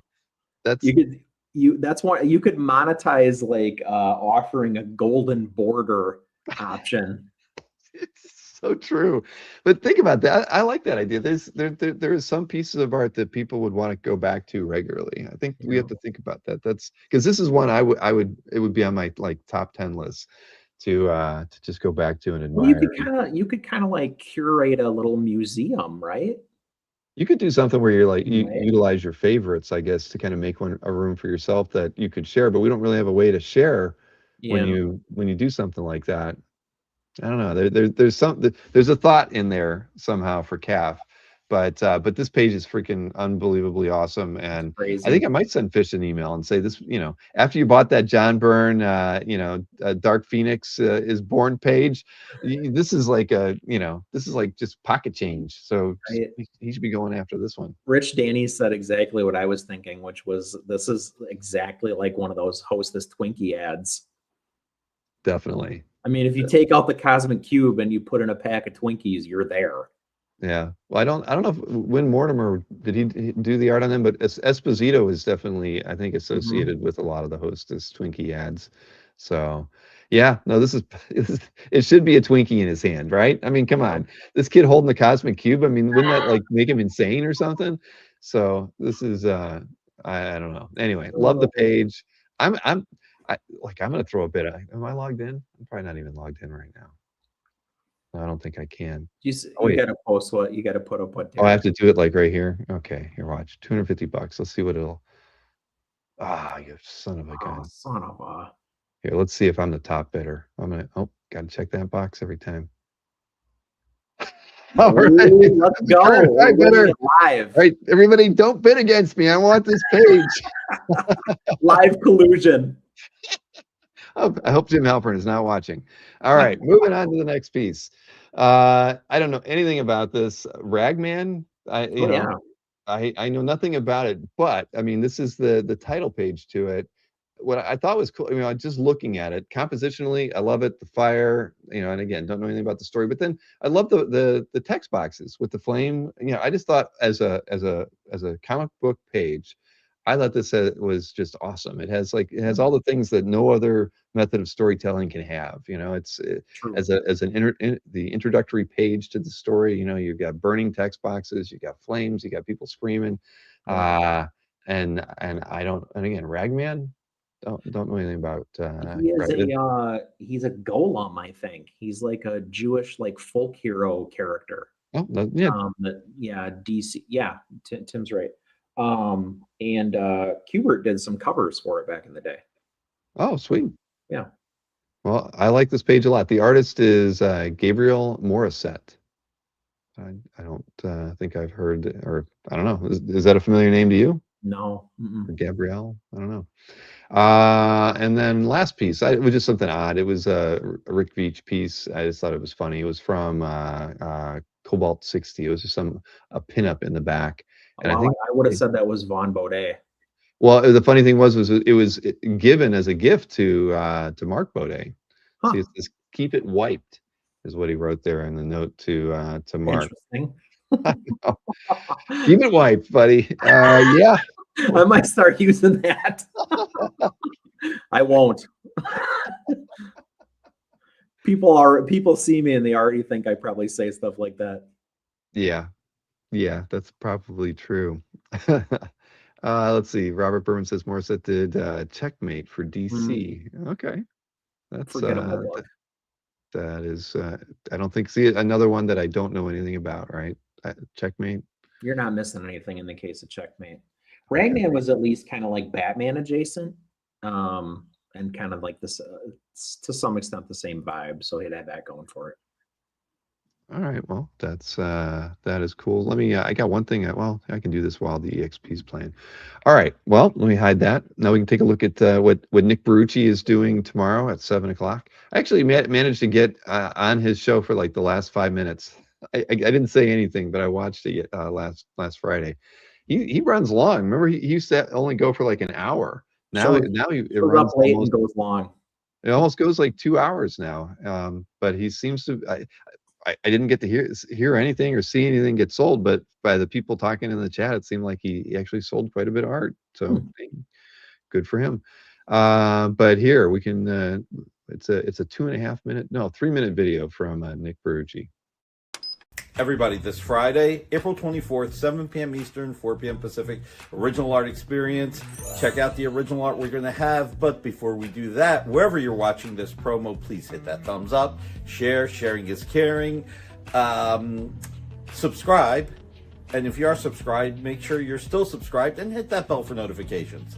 All right. So this Friday, first thing I'm going to say is we had over 1,500 followers, subscribers, members in the Original Art Facebook group. So we're going to do at least $1,000 worth of original art as a giveaway. But if we get 100 people in the room and 80 likes, I'm going to up it to at least $1,500. Now, people who've watched my shows know that what'll probably happen regardless. But between now and then, we'll leave it at that. All right, so here's a cool thing. Justice League #1, Tyler Kirkham cover. In homage to Justice League 21 with the JSA and the JLA, the JSA being in there. You got the new 52 Justice League being viewed by the Justice League of Earth 1. All right. Adventures of Captain America by Kevin McGuire. Check out this awesome page. You got to love the faces here. And I'm about to drop it. All right. Then we have a little bit of Simonson, Scott Hanna. This is Blue Line, but you got Professor X and Spider-Woman. Really cool. Plus all the villains on the floor. Then the Search for Cyclops page by Tom Rainey and Scott Hanna is so gorgeous. Then Salvador LaRocca, 1 minute later. Here comes Daredevil, the Man Without Fear. Daredevil versus Thor. You've got, Hyde and Cobra, two of my favorite villains. Spidey 231 and 232 are two of my favorite issues. Daredevil's one of my favorite characters. What am I thinking of here? Then we're going to go old school back to Dazzler number 2 that has so many characters by John Romita Jr., Alfredo Alcala, a team you hardly ever see. And you've got, oh my God, so many characters, including Spider-Man, Wolverine, Hawkeye, Colossus, Thing, Iron Man, Nightcrawler, Captain America. Check out Captain America. Oh, you got to love it. All right, then Batman, Lonely Place of Dying, Jim Apparel, Mike DiCarlo. Painkiller Jane cover by Joe Prado, 20 years old. Plus, we're going to have this complete Amazing Spider-Man available. I am debating whether to offer it as a complete book or break it up. I will probably break it up. So, this Friday, April 24th, 7 p.m. Eastern, 4 p.m. Pacific, the Original Art Experience. See you there. See you there. Jr. and Alfredo Alcala. Wow. Yeah. So somebody outbid me already. In the chat. I wonder who in the chat did that. Uh-huh. Yeah. It wasn't me, I swear to God. I'm certain that it would not have been you. You wouldn't do that to me. But I know I know a few people who would. All right, that's fine. Anyway, so decent selection of stuff there from Nick, and hey, cool. He's growing his Facebook group, so it might even be worth it to pop in there to get him over 100 people and 80 likes to get him to give away more artwork. Yeah. So if I'm free, maybe I'll swing by there. Peter, deny. All right, so moving right along. CAF update. We'll go through this part quick because it was kind of ho-hum week, I think. Dealers, 262,000 in sales, up from 216 the week before. Top seller was Albert Moy, $100,000 in sales. Felix second, $98,000 in sales. They pretty much did everything. Anthony had 24,000 and Tatiana had 17,000. And I guess most everybody else didn't do anything. So let's see, top 6 sales from dealers. Well, let's see. We got a Absolute Batman cover to issue 17, went for $45,000. Ooh wee. Because we know that's not enough for a complete issue, so that is cover alone. Next up, Albert Moy, Superman, Spider-Man. This is page 2 to that book, so it looks like the title page. Got a nice big sentinel there. That one went for $25,000. And I thought this was a very nice page. George Tuska. I don't get to say that too often about Tuska art, but this one's freaking awesome. The title page to Iron Man 22, sold by Albert for $25,000. Then a great Kirby Wood. Oh man. Challenges of the Unknown page, sold by Albert for $15,000. Yeah, that is nice. Yep. Danny Warren Johnson, $13,000 cover to Daredevil issue 1. That's like absolute Daredevil. Yeah. He's thick. Now, one more. Jim Lee, Scott Williams, Spider-Man, Superman, page 3. This one went for $12,000. That's good to be Albert Moy. That Still is for can't get sure. over Jim Lee drawing Spider-Man. That is different, isn't it? Crazy, yeah. Yeah, I got the cover to Brian Hitch did a cover for that. Ooh. Yeah, and it finally got revealed. Where is that? Where did I put it? Where is that pesky Brian Hitch cover for Superman, Spider-Man? Yeah, here it is. So it's it's not Jim Lee, Scott Williams, but it is Brian here. I'll go full screen down here. But there, right there, you got. Holy balls! Isn't that awesome? So Yeah. Brian, I guess it just got revealed this week, so I finally got Brian to agree on a price. So we'll probably be putting that up on the site. Great poses. Yeah, no, a lot of action. I think it was used. Yeah, really, I don't know what it was used for. I think originally he said it was supposed to be like some kind of a foil variant, but I think I don't know what it was used for. But Fan Expo, something or other. I don't know. Anyway, no, it won't be a CAF live drop. That is I'll have other stuff for that, but that one Brian wanted me to get out there soon because it just Right. market. So he's like, get it Great out there while now. iron is Right. hot. And let's see here. Okay, auction results.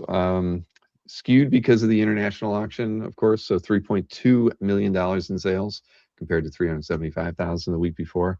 Yeah. There was some good stuff in there. Most, as far as the weekend went. Yes. Yeah. But here, we'll take a look at the top 3 from eBay and the top 3 from Heritage. So did I get the, yeah, I did get the updated prices on these. So this first piece is by an artist named Brooks Morris. It's the cover to Teenage Mutant Ninja Turtles 8. Was listed at $5,000, but sold with a make offer for $3,500. So, you can get deals. Now this one I have no idea. Flops Comics Absolute Batman 66 commission. Said it went for $2,750, but I checked, it went for What? $1,600. Went for $1,600. Say what again? No. Then here we have a Ryan Otley Invincible 98 splash that was listed at $2,600 and sold for $2,400. So it pays the bargain. But here it is. The Dave Gibbons Rorschach illustration, $10,000. I would buy that for $4,000 right now, cold hard cash, if I could get it. And here, look at this Profit number 2 pinup by Marat Michaels and Dan Panosian, $6,875. That definitely tickled somebody's nostalgic. Yes. And Ooh, last, Amazo. yes, exactly. So this is Irv Novick and Pablo Marcos, Superman album number 12. It's the title page. It went for $5,750. That's your top Just 3 think you sales. almost could have had a Profit number 2 page for that. Yeah. Hey, I don't know anything about Profit, so not my I'm top. not gonna, I'll refrain. And the flops thing, I tried to read a little bit. I couldn't figure it out. I was like, I don't get this at all. So $1,600 for a Batman 66, an absolute Batman 66. None of it made any sense. But I can tell you there's deals to be had in the animation Tuesday auction. I never included in the little video stuff, but they had 100 pieces sold, 14, and only for total was $14,800. So I mean, you can. There's a lot of stuff going in there, and I just don't think people are paying attention to the animation auction on Tuesday nights. Try as we may, but okay. So scratch a couple things off there.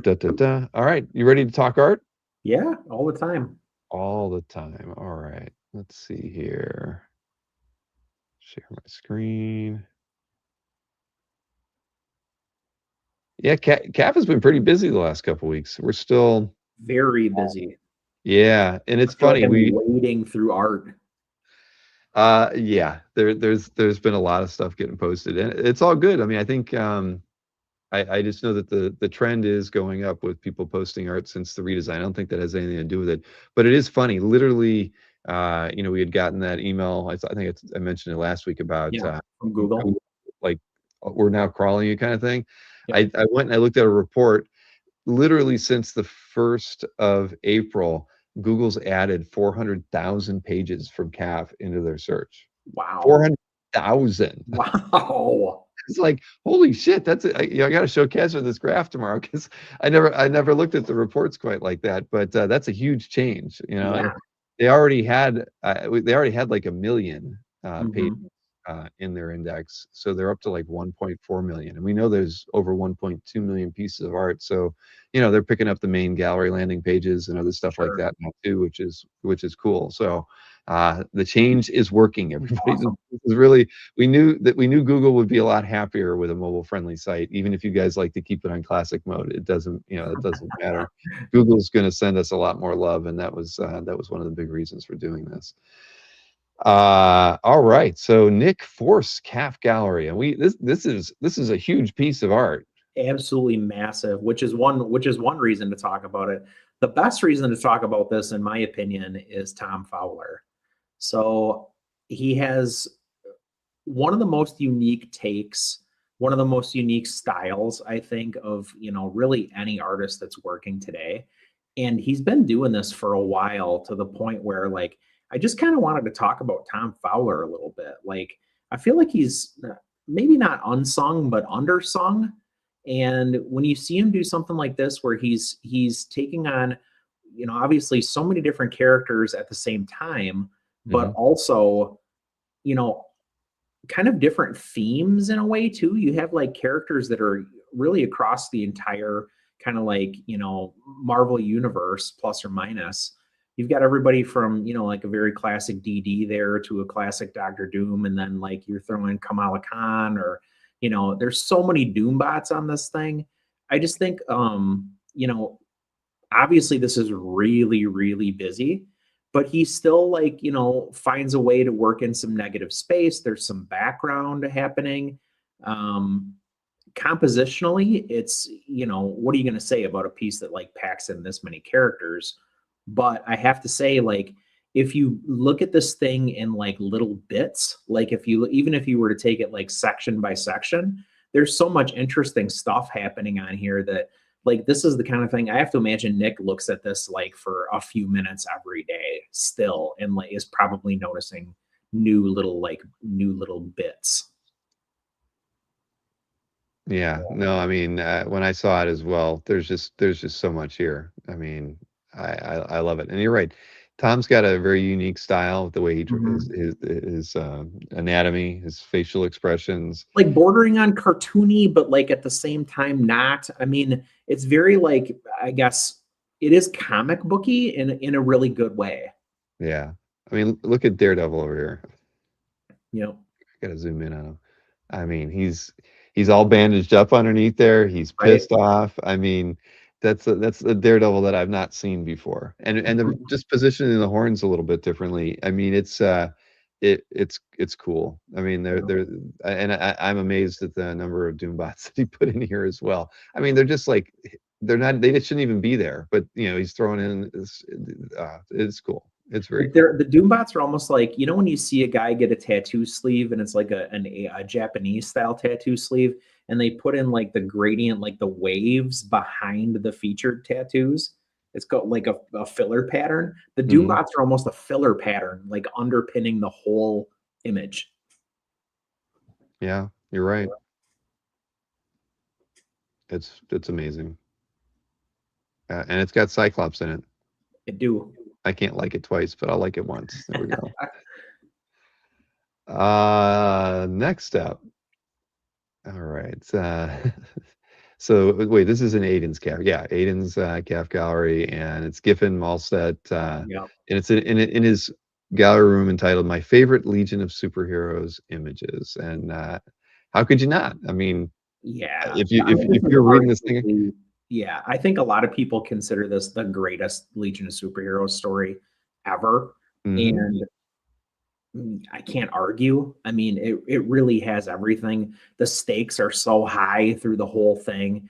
You get the New Gods characters like in really a completely different milieu.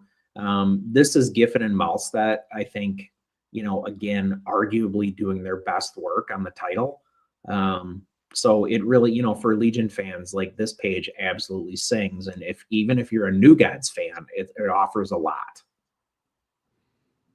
Yeah. I mean, again, I was buying these off the shelves. There was just something about them when they were coming out. You just knew it was impressive. Yeah. So, and I knew nothing about Legion, but you just had to buy those books. It was crazy.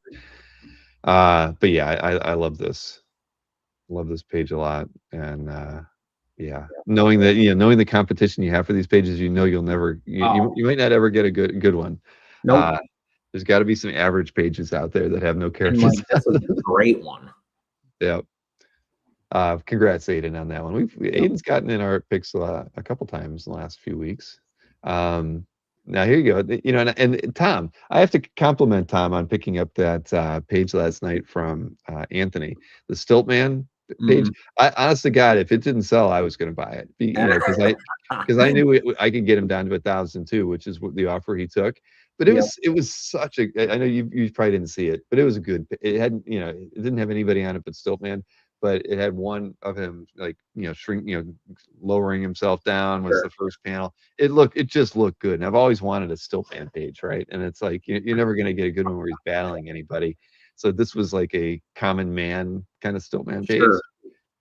Tom got it. Sees it was a cool page. It was a freaking cool page. So Tom gets all the good 70s and 80s Marvel art. We thought he was in his ROM kind of wheelhouse in his lane, Sure. but he goes all over the place.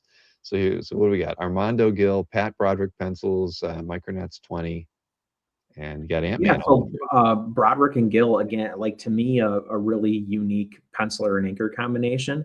And I think Gill is like really all over this because initially I didn't really register this as Pat Broderick, which I think is one of the, I'm not the biggest Pat Broderick fan. So had this looked, I think, more like Broderick, I might not have picked it, but like the inking on this page is phenomenal. It's so good. And it doesn't hurt that it's a battle page. Like there's some very like Ant-Man centric type stuff happening on it. But I mean, like I said, more than anything for me, it's just a really incredibly well inked page. Yeah, I actually featured this when I did the show with Derek, so you didn't get to see me feature it. Yeah, this was on Heritage. So no, I thought this page was really well done too. I mean, the line was so clean, and to me, it actually has the Broderick isms that that I like. But no, I think Gil made it just all the more special. But it's just a good all around page. Yeah. Not on it, but you don't need it. This is a great Ant-Man page. Right. So there you go, Tom. You're it's a beauty, man. You're scoring every day in so many ways, and we got to see his amazing flip with the Hembeck art, and a few other artists. Tom's world, Bill. We're just living on it. That is true. All right, so this is in Mr. Genty's calf gallery, right? And this is all him. Yep. Oh shoot! I didn't even really look at this. I didn't even. No, this is great. And now that you say that, apologies. I don't know if this is for sale. It's not. I actually checked. Okay, I would have given you it because not for sale. Either this is a representative piece for him, or he did it and he's keeping it for himself. Well, I saw Blade Runner and I just kind of reacted. I like George's stuff a lot. He's very clean. He's very, I'll say it again. He's very comic booky in a good way. That's really what hit me about this piece is because everybody, I think, plus or minus loves Williamson's Blade Runner adaptation, that came out alongside the movie. But you don't really get to see, these characters, I guess, in particular, illustrated in really a comic book way very much. And so that to me was worth talking about the piece, worth mentioning it. Outside of the fact that he nails some likenesses here. I really like how he put, the characters together kind of across the middle. He still featured Deckard prominently, which I think is cool. So it does have that movie poster feel, but it still retains that comic book illustration style. Yeah, no, agreed. George's is really nice. Got to have him on a show once before, but yeah, I like his stuff. And it's funny, I think I stumbled into his calf gallery once before, but I always forget some of the creators that use calf, but they're in it. Yeah. So no, this was a nice piece, and I did miss it though. I didn't see this when I went through. I mean, there was a lot of art to go through, but I'm glad you picked it. Dan, I think he says it was for a Mondo, something for Mondo, a poster for Mondo. So yeah, I wondered about the crop as well. It is oddly positioned within the. Of course, it could just be the scan. I'm not sure. Yeah. Oh, there you go. Yeah. It wasn't. That is the title. Mondo movie poster. Next up. We just talked about Son of Satan, and then a cover appears on calf. I love Son of Satan, man. This is an absolute nostalgia piece for me, and not that I ever got to pick up his solo title, unfortunately. I knew him from when he was a member of the Defenders, and I don't know why, but he was just one of those characters when I was a really little kid that was like, "Ooh, this guy is a badass." Like he's got no shirt on. He's got a big pentagram tattooed on his chest. He kind of looks like the devil, you know. He's literally Yeah. called Son of Satan. The trident is badass. I mean, I can't say a ton. I love the art because a lot of Filipino artists worked on Son of Satan for whatever reason. Probably because they had worked on Satana and that's his sister. And yeah, it's so like thematically, I think editorially, it probably made sense. But you know, to say nothing about the art, I just like this is a kick-ass character on a great cover for his own title. This is a falcon, right? Is what I'm It saying. is a falcon, absolutely. And I'm just the three-faced man is really bothering me. I can't stop looking at him. He's really that grotesque. Yeah. Just the idea of faces on the side of my head. God. And you know what just occurred to me? I bet you somebody out there bid $251 on that piece just to make me Someone get that did. Yes, someone did. or right, or whatever the increment was, 250, 255. Anyway, no, I saw this one too. I thought it was pretty dang awesome. And this is in Jordan Seymour's calf gallery. He's not watched by enough people. Clearly he's got good taste. Everybody get in there. Yeah. I mean, I don't think I watch his calf gallery. Oh, I am watching his calf gallery. There Okay, you good. go, Bill. And I have to say, I am so proud of all of the collectors. I can't say Jordan did or he didn't, but I know that a lot of collectors have been updating their cover image. Yeah, because I'm just seeing different images, Yeah. reposition stuff, and the site just keeps looking better and better. The more I see people actually utilizing stuff the way we wanted. I mean, I've seen a few artists that specifically went in and kind of repositioned things, and I'm like, perfect. I did. If you go back into his gallery for a sec, Yeah, I did initially pick that Punisher painting, but then I saw the Son of Satan cover and I was like, nope. all right, I gotta check it out. Oh wow, It's just like it's so from the era. It has that like, you know, the Punisher's kind of like based on Mac Bolan or Executioner or whatever. This feels more like a Mac Bolan cover that just happens to have the Punisher in his place.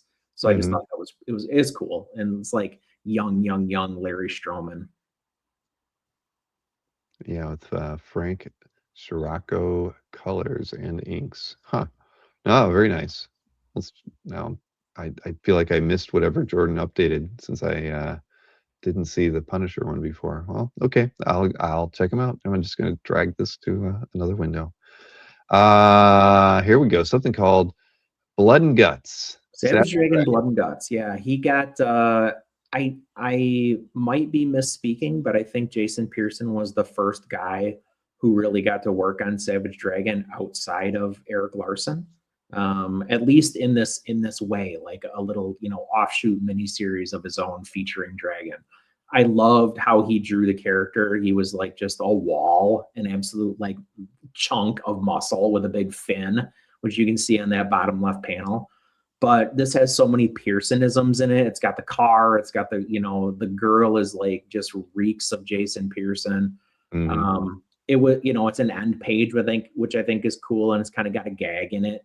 But more than anything, just my, I guess, affection for Jason Pearson and what he was doing in this period of his career.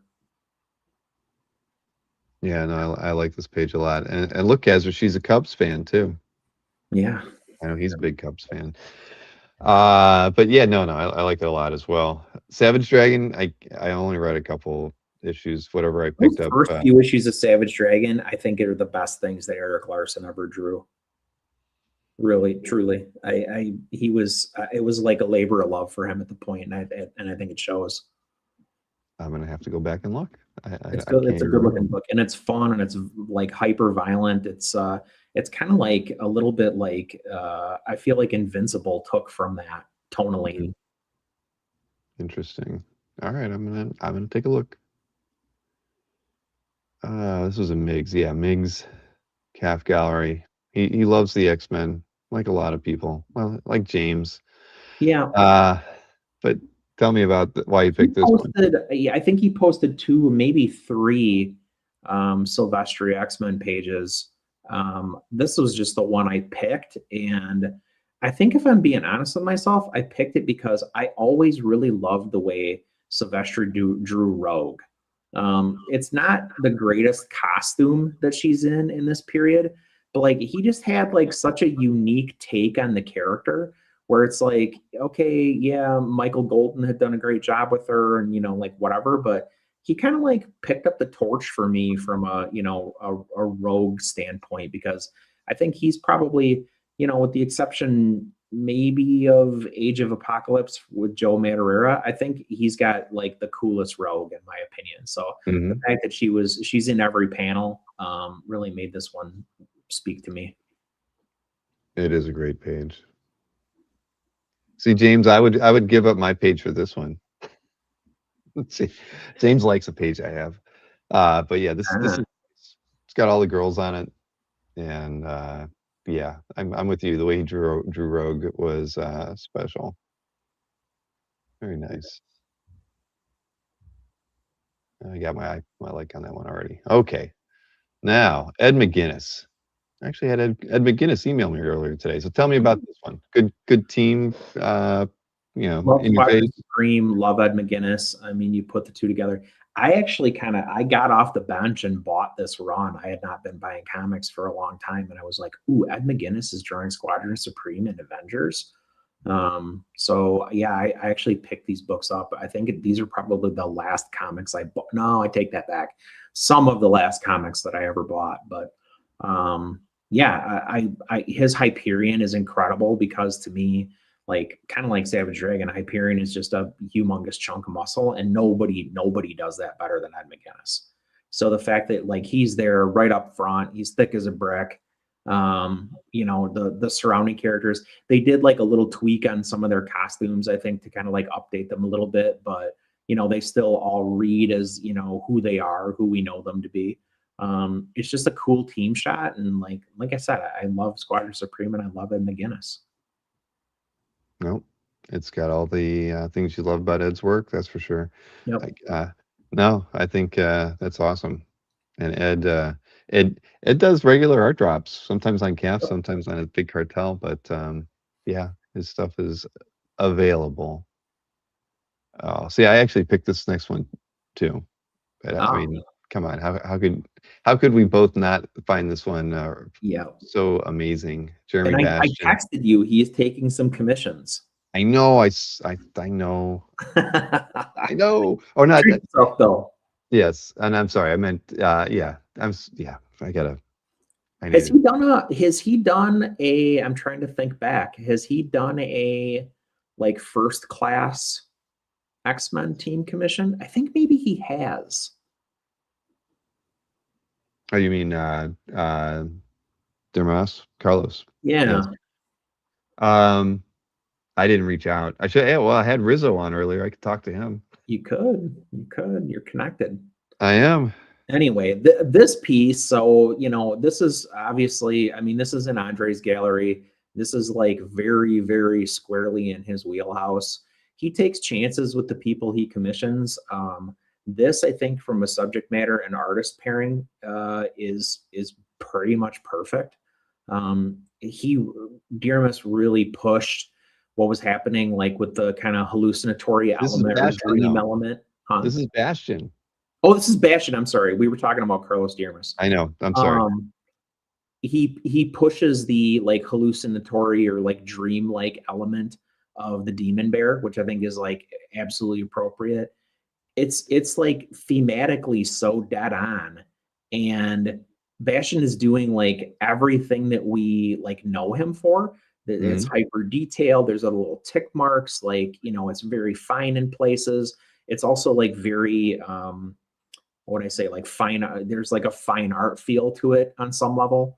I just think it's like it's perfectly executed, and we all love when we see somebody, especially somebody that we know and we're kind of buddies with, when we see somebody pick up a commission that just like fires on all 8 cylinders, and this one definitely does that. Yeah, it was very unnerving when I first looked at it. Right? Because it's it's not, you want to see the whole bear head, and and but you kind of fill in everything you don't get with the art, but yeah, it disturbed me enough that in good ways, just the outline of the up here, Yeah. it just nothing really felt right That's But what I'm saying. It's kind of like mind bending, that like hallucinatory like feel that it has. Well, you think about back to the way Sienkiewicz, originally drew the Yep. Demon Bear. It was pretty distorted and freaky tricky looking. and Yeah, and Bastian's just doing his own take on how it would look to him. And when he draws something not nautically themed, I'm here for it because there's Mm-hmm. not a lot of it. Very true. But Andre, he always gets good stuff. So Yeah. congrats, Andre. The man who I can't get on it for an interview because he says he'll drop too many F-bombs. It's true. I know it's true. It's true. The YouTube censors would just probably ban that show. But here we go. Monetized. Now I lose my voice. Mazzucchelli, Daredevil page, Nick Baruchi's Calf Gallery. This is probably like one of many great pages that Nick probably owns from this run. But yeah, people are gonna think I'm nuts. I think this is my favorite page from this run. I remember this page so clearly. And when I saw it's one of those pages where like we all have that moment from time to time where a page pops up on Calf and you're like, oh my God, this was an oh my God one for me. So, and I'll tell you why it's my favorite. One, Iron Man in that first panel is so oddly menacing, and a lot of that was down to the writing, like the way Miller like portrayed the Avengers in this book. Like when they do show up, it was like, oh, holy shit, the Avengers are here, like living gods, blah blah blah, right? So Iron Man has that super menacing feel in that first panel. Nuke's expression in the third panel, where he knows he's whipped, is so perfect, and Cap's expression of like kind of like disappointment, disgust, like whatever in the fourth panel. I mean, the emotions on this page are incredible. And then you do get like a more kind of straight up and down Mazzucchelli vibe in that last bit with Kingpin in the sauna. So I think this page has like everything. I absolutely love it. Well, congrats to Mr. Baruchi. Yeah. He has an amazing collection and he could add 10 pieces of art to Calf every day and he probably wouldn't get all of his collection up there in a year. Probably true. It's a very cool page. Definitely. Congrats to Nick on that one. And here, Alberto's upset. He doesn't get his Cap shown too often, but here you go, Alberto. Right now, right here, sad Cap from Matthew Allison in the amazing collection of Alberto Gonzalez. But now, I was complimenting everyone who has gone out of their way to make their cover image really special. Alberto, if I could only do it for you, I would do it. But you got to do something about your Falcon cover being your image on the top there. I'm sick of going to your gallery. Alberto. Yeah, you can, if you go to when you go over to your edit booth thing, or edit booth, edit your gallery, you literally just click on that. You can go in here. No, I'm not that. No, see, I'm totally Don't do it profile. Thank you. You just go in here and you click edit cover image, and you can drag it to the spot you want it, Alberto. You can slide it up, and we can get a good look of the Falcon's face right there. But he's just out of reach. He's just out of reach. So I will not. Huh? We know he's there. We know he's there, right? Like, watch this. I think if we shrink, we almost get him. It's the top of his head. And Alberto uses the app too, so he's looking at it. He goes to this every day. This is the first screen he sees. Come on, Alberto, fix this. He said he's going to fix it right now. I'm not featuring another piece of his art. I'm not featuring another piece of his art till he fixes that. Got a good look at Falk's crotch. You're making Marcus happy, but you're not making anybody else happy. You're making Paul Smith sad. Captain America in your Allison art is sad because he paid how much for this art, and he's showing the bricks when you go to his room. All right. Womp womp. There you go. Next up, I know this is in Ah, Aranga's calf gallery. This is my yes, first pick. So Sean Gordon Murphy, everybody knows I love Sean's stuff. I thought this so freaking cool, it's and special. oh my God. I mean, the more I look at this, I'm jealous that that Aranga got this. Now, these were sold on eBay. I think I Mhm. mentioned that I saw Sean's agent or whatever selling these pages on eBay. At least I'm pretty sure this one was sold there. But either way, holy crap. You Yeah, know, well, we're so used to seeing Batman images and things from Sean. So it's cool to see him tackling something in the Marvel universe and really having fun with it. I love the inset panels, the big, broad cityscapes in the first and last panel. So nice. I So, love that he's still doing what he does. You know what I mean? Like he mhm, kept this like very straight up and down Sean Gordon Murphy stylistically, and it adapts perfectly because, in my opinion anyway, he has so much like he talks extensively about how much he loves Spider-Man 2099, the costume design, the book itself, like the original creative team, yada yada yada. So I think in my according to like what he's kind of like said online on Instagram, whatever, like he was like absolutely over the moon to draw this book. And then you see this page and you're like, yep, he was. yeah. Well, it's in the right collection. Oranga constantly picks up great published artwork from the artists that he loves Yep. and covers, and yeah, it's very fitting that this one's there. So congrats, Oranga. Oranga is at Como this weekend, I believe. Ah. He would start his mystery sketches when he gets back. So he's only doing one of each, though. Everybody, he's only doing one sketch card and one 9x12 this time. Ooh. He's a busy man. Yeah. All right, Comic Art Boston's Yes. Metalman. I already put my like on this one. I just thought this was fun. I mentioned Good it. page, Bill. Isn't it great? Yeah. Stokowski, Russo. I just love the second panel. With the Yep. Metal Men all in there. I just think this is an awesome page. And Yeah. Metal Men was one of the. I always talk about my uncles and the comic books they had. Mhm. They loved Metal Men. So I got to Ah, read Metal Men when I was like 4 and 5 and 6. And so whenever I think back to those early comics, Metal Men and Doctor Strange by Steve Ditko are the two. okay. So yeah, I just thought this was awesome. And Cab has been picking up. He just picks up great stuff all the time, Yeah. and this is just an awesome piece. Just a nice panel page that just kind of blows you away. No No girl though. Yeah, she's platinum. not. Nope, she's not there, is she? Oh No. well. Well, That's I mean, there were a lot of issues where like she kind of like hung back with Dr. Magnus while the men went out and did the did the adventuring. See, and that's exactly what was wrong with that the Werner Roth X-Men.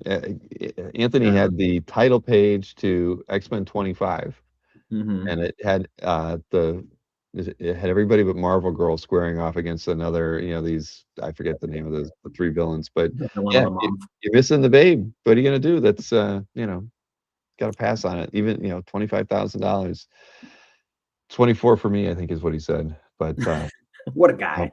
couldn't do it. Couldn't do Yeah. it. Corey Rust got Oh this yeah. one, and just all kinds of awesome. I mean, just Nick Klein, yeah, drawing the Hulk, the whole boom, the musculature. I mean, you were talking Oh about yeah. McGinnis drawing muscles. Klein, is just absolutely amazing as well, in And different like, ways. isn't that wild how he's not like ever been known really, at least in my mind, for like the exaggerated musculature type characters. And look at how adept he is with the Hulk. Yeah, yeah. I mean, it's incredible, and at first the proportions when he was drawing Hulk felt weird. The smaller head, giant body, Pinhead, yeah, but I'm totally enjoying it now. Uh, absolutely. and it didn't. It wasn't that it felt out of place. So it's just like in looking at it, I was like, I don't know if I like that, but now I think it's freaking awesome. Klein Yeah. has really made the Hulk his own, and I love the way he finishes the pieces. We've talked about. Chiaroscuro on this is nuts. Yeah. Yeah. No, this is amazing. So Corey, congrats, man. This thing is an amazing, amazing beat. Look at that last little bit. Snap. Yep. He's really, and on the big figure, he's really only using like 3 tones. Hmm. There's a white, a mid, and a dark, and like the way he wedges those muscles together, he really makes that sing. Yeah, without question. Well, Wow. Corey's been picking up some good stuff of late as well. It does have a hand over fist kind of feel, doesn't it? But anyway, I love it. So I keep praying that they're gonna write a Thing versus Hulk fight for him in that run, and it just never came to be. you should have wrote that into I actually said oh, something to Felix on Instagram about it. I did was you? like, "Oh my god, I'm hoping that he fights the Thing in this run." You know, I'd buy that page, Felix. Yep. Oh man. Okay, this is in Mark V's calf, right? Yeah, Mark V. Jose Munoz. I'm not familiar, but Yep. you know, we has all the hallmarks and reasons why we love Rizzo's work. Yep. Something about the format on this thing, it's not, you know, it's a little wider than what we're used to seeing as Yeah. far as a comic book page. I Yep. love the first panel. You know, he's smoking a stogie on the phone. He's swatting a fly. Yeah. Yeah, I just love it. And then, you know, the guy with the bullet hole in his head in the last panel. Again, don't know anything about it, but just thought this was Is a there really, really a good date on this? thing. 75. 1975. I was gonna say it feels more European comics than like when he came over and was doing stuff with DC. Especially the guy's the detective, or whatever's face in panel 3, or the guy's face in panel 3 is Hmm. way more European it's finer. It's not as like kind of like blocked in, like the shapes, as like he started to do. There's obviously that's all over this page, but there are pieces of it where I'm like, it just made me wonder, like, was he younger when he did this? Was he still, Had to have been in this last panel too. I mean, you can look at the dead figures there, but look at how great you know, composition? yeah, the way he's treating the background figures and the lighting on them Yeah, is just so slick. I love it. Huh. Well, again, don't know anything about it, but Mark V, congrats. really cool. Mark's got a nice collection as well. What is this? I know this is in Tyler T's Cap Gallery. I Godzilla saw this. Rivals. Isn't this awesome? Now Yeah, Kevin Anthony yeah, Catalan. Not familiar, but the thing is, I just love Godzilla breaking off a building and throwing it at Hydra. yes. I mean, look at that last panel. Boom! Or no, Yeah, doom! Look at that. That is so. It's just so funny. You know, the I love the the design of the building hitting the design of the scaly design on the monster. It's just yeah, I want that on a t-shirt. It just right. looks good, right? Yeah, I love it. Yeah, this is just so fun. Has so much freaking energy. I mean, everything's action yes, lines too. Look at that. Every single panel. There can't be that much. I mean, Godzilla moves so damn slow, but right. look at this. This is all dynamic action. Yeah. It's freaking amazing. And like Absolutely. it could be too much, but it's not. Like it could be disorienting, but like Mhm. he dials it back like in the spots where he needs to let you see what's happening in the panel. No, it perfectly guides you, right? It goes Yep. this way, that way, this way, that way. I mean, Right. it's amazing. Great piece. Yeah, Tyler T, man, I don't know how he does it. How does he find these Guy. gems? But he does. Somebody's got to like, I don't know, bug his phone, his house. I want to know what the hell he's doing to find all this I will new say art. that even as a good friend of Tyler's, he does not clue you in on stuff. Typically, It just if you shows you come after in he's got it. and if you come to him with somebody, you're like, "Hey, have you seen this guy?" He's like, "Oh yeah, like, well, whatever. I bought this like 2 years ago, and you like didn't know who this dude was." He's a like, I don't even know what, indie artist, collector, hipster in that way. He is amazing. Oh, this is Max Fiamara. This was from the OAX auction, of course, and I just thought it was awesome and nice to have one last look at it. I thought I just Crazy perspective. isn't it the perspectives crazy, the way he's drawing the figures is so unique and Yep. cool. I know that I remember Steve Davich got a really nice commission by Fiamara at OAX. Mhm. So just again, a reminder of an artist who's I think a lot of people don't know, aren't familiar with his work, but boy, there needs to be more of this on CAF. That's for sure. Super talented, super fun. I also really like, and it's odd, but I like the fact that he made the pumpkin bond pumpkins, right? Yeah, yeah, that's funny. But actually, I didn't even notice that, and I handled this artwork. Funny. Yeah, they're awesome. This is awesome. And look at the way that he's drawn Goblin's face. I mean, it's so, Mhm. it's like it works. It It looks looks like a Brothers Grimm like villain illustration. He really looks like an honest to God goblin. He does.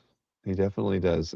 Why is Rich Danny's saying I have to check his mat? I'll check it before we're done, Rich. I said I wasn't going to go back into his cap unless he changed it. Uh, all right, Jim Warden. Jim Warden has been posting like a madman of late. Crazy. Oh my God! And look at that. What more does this man have hanging That's around his nuts. house? Mike Plug. Did he list the size on this? I mean, because it looks pretty huge. Uh, just a beautiful illustration, and it's I don't know. We're so used to seeing fantastical images and things, and Plug just throwing those two planets in there that don't even look like they should be floating. Something about that just, and you figure that's like the least, there's the least contrast in that area at all. But that's like the thing that I Mhm. think is one of the coolest elements of the piece. I look at that in the building, and then I finally look at the nude chick on the horse and the guy. Yeah. I'm taken by this planet that they're on almost before anything else, and I just think that's totally crazy. I mean, because Yeah. this is the detailed design for Dragon's Castle in the first Shrek movie. I mean, Huh. I, I didn't even read what it was about. I didn't care because I liked the image so much. So, well, Huh. Plug did a lot of storyboarding and Sure. set Concept character design. concept Yeah. design stuff, right? But either way, I love this piece. I I really want to know, like, I want to figure out the tonal shift from like cold to warm, where like the middle of the image is cold. yeah. I wish it was a scan, but obviously This he looks can't like it do has it. nothing to do with Shrek. That's wild. Yeah, I would not have guessed Shrek at all. I mean, but either way, awesome piece. Jim's he's just been going nuts of late. I guess it's that retirement thing, man. He's got free time. Well, I'm Then glad he's spending it that way. yeah, then Ian Saint. Ian's he's taking a little step back from collecting. I heard, but this image by Franny on a sketch card still blows my mind. So cool. Right, even now. I mean, it's so well done. I Yeah. mean, Franny's amazing, but uh, I OAX produced a lot of cool stuff, Mhm. and this is just awesome. I Oh, her mean, eyes, her facial expression, like how soft it is, and then you throw in that chunky blue highlight. mhm, Really cool. yeah, sketch cards, everybody. It's a thing now. It's a thing. It's burgeoning. It is. Oh man, but yeah, that's absolutely beautiful. Yeah. Oh yeah, then I picked this in George Hodges' Calf This Gallery. is great. Raphael Albuquerque, Superman Unlimited. Just I mean, come on. Albuquerque's work is just so awesome. It I is. love the way the first and last panel kind of bleed together to tell the story. The inset panel is cool with the onlooker kind of thing. But I love the composition of it. I love the art style. Um, yeah, I mean, I love this in similar reasons. I mean, it's funny the layouts similar in ways to the Sean Gordon Murphy, imagery with or at least Mhm. page layout. But I love it. I Yeah. think this is great. I really like that middle inset panel because we always talk about how like there's things that you could do in comics from like a shot perspective that Mhm. don't work elsewhere, the stacked figures like that doesn't work anywhere but in comics. And like the fact that he put the 4 like, you know, pretender Supermen in that middle panel and like stacked them like that is so cool. It totally is. And okay, Alberto has made a correction to his calf gallery, Okay. worthy of checking out. Here we go. I like that. I like That that. works. Yep. I like that. See, yeah, good job, Alberto. That's See, now I can go to fantastic. your calf gallery and not see those damn bricks anymore. Every time you log into the app, this is what you're going to see. Aren't you happier now? I'm telling you, it's going to put a smile on your face every time you fire up the calf app. I'm happier. Oh, thank you, Alberto. All right. Well, we did it, man. Look at this. It's not even 11:30. Yeah, giving people their life back. Exactly. They get their Thursday back, and we don't have a show this weekend or anything like that. So everybody gets a little bit of time off. Well, you're on cruise control. I love it. I am. Maybe I might take care of that chicken this weekend. There you go. Take care of. Yes, exactly. But well, and I don't have anything that I've picked up of late, so I can't even say that like next week I'll have any artwork to open. Do you have anything coming in soon? Doubtful. Unless an artist like really comes out of left field and shocks the hell out of me with a commission that I've been waiting for 4 years. But Oh boy. yeah. Well, you know, you could. That's not. Well, Marcus would say that's like that. You know, 4 years is nothing. I know. That's a pittance to Kelly Jones fans. Yes, exactly. But yeah, no, I don't think. Well, maybe I can get Anthony to send me a couple things. I've got a couple things that I had him hold for me that I was going to pick up at Heroes. I could do a brief comic art live preview next week. Okay, yeah, why not? Pieces I'm planning to post. That would be cool. I've been threatening for like a year to do a flip. So maybe I should do that, because I remember my X-Men gallery got all deleted. Yeah. So more than 3/4 of my X-Men art is not on CAF right now. So That's I crazy. got to do it. That's Yeah. why it's holding me back from posting it. I wanted to do a flip. So You definitely I'll do should. that. And a live one. Yeah. You know what? StreamYard does support 2 cameras now. That's another thing that they changed. Hey. So maybe I can figure out a way to like get an overhead or something like Yeah, that to put make one it easy. now. Yeah.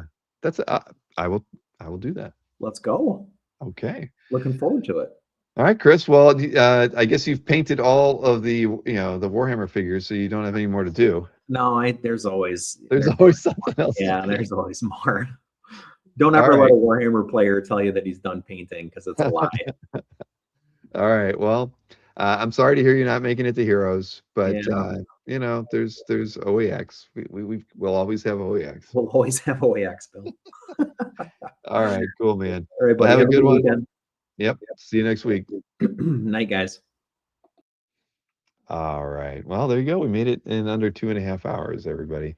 Always fun stuff going on here on a CAF update. So, again, if anybody runs into any issues setting up their booth, you can reach out to us. There's support links all around, or you can just contact me directly. I'm happy to help out. But people seem to be motoring their way through most things. Let me see. I haven't. I honestly have not gone in the hall yet to look at. Look and see how many pieces people have posted. Let me see.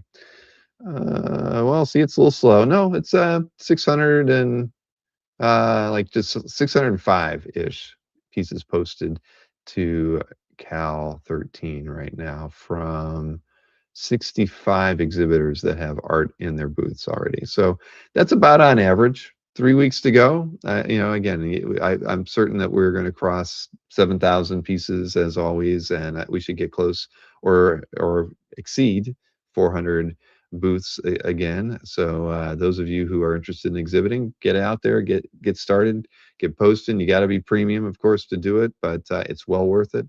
So yeah, but if you run into anything you aren't sure about, there is a fact. There's a how-to video linked off your booth setup page, all that good stuff. Let's see. That's about it. So I'm calling it a night, everybody. Listen, I appreciate you hanging out with us. We will be back at it next week with the interview with Brian on Tuesday, and then the Jeffrey Moy art drop Wednesday evening at 9 o'clock. So have a wonderful weekend. I promise you, and I will see you next week.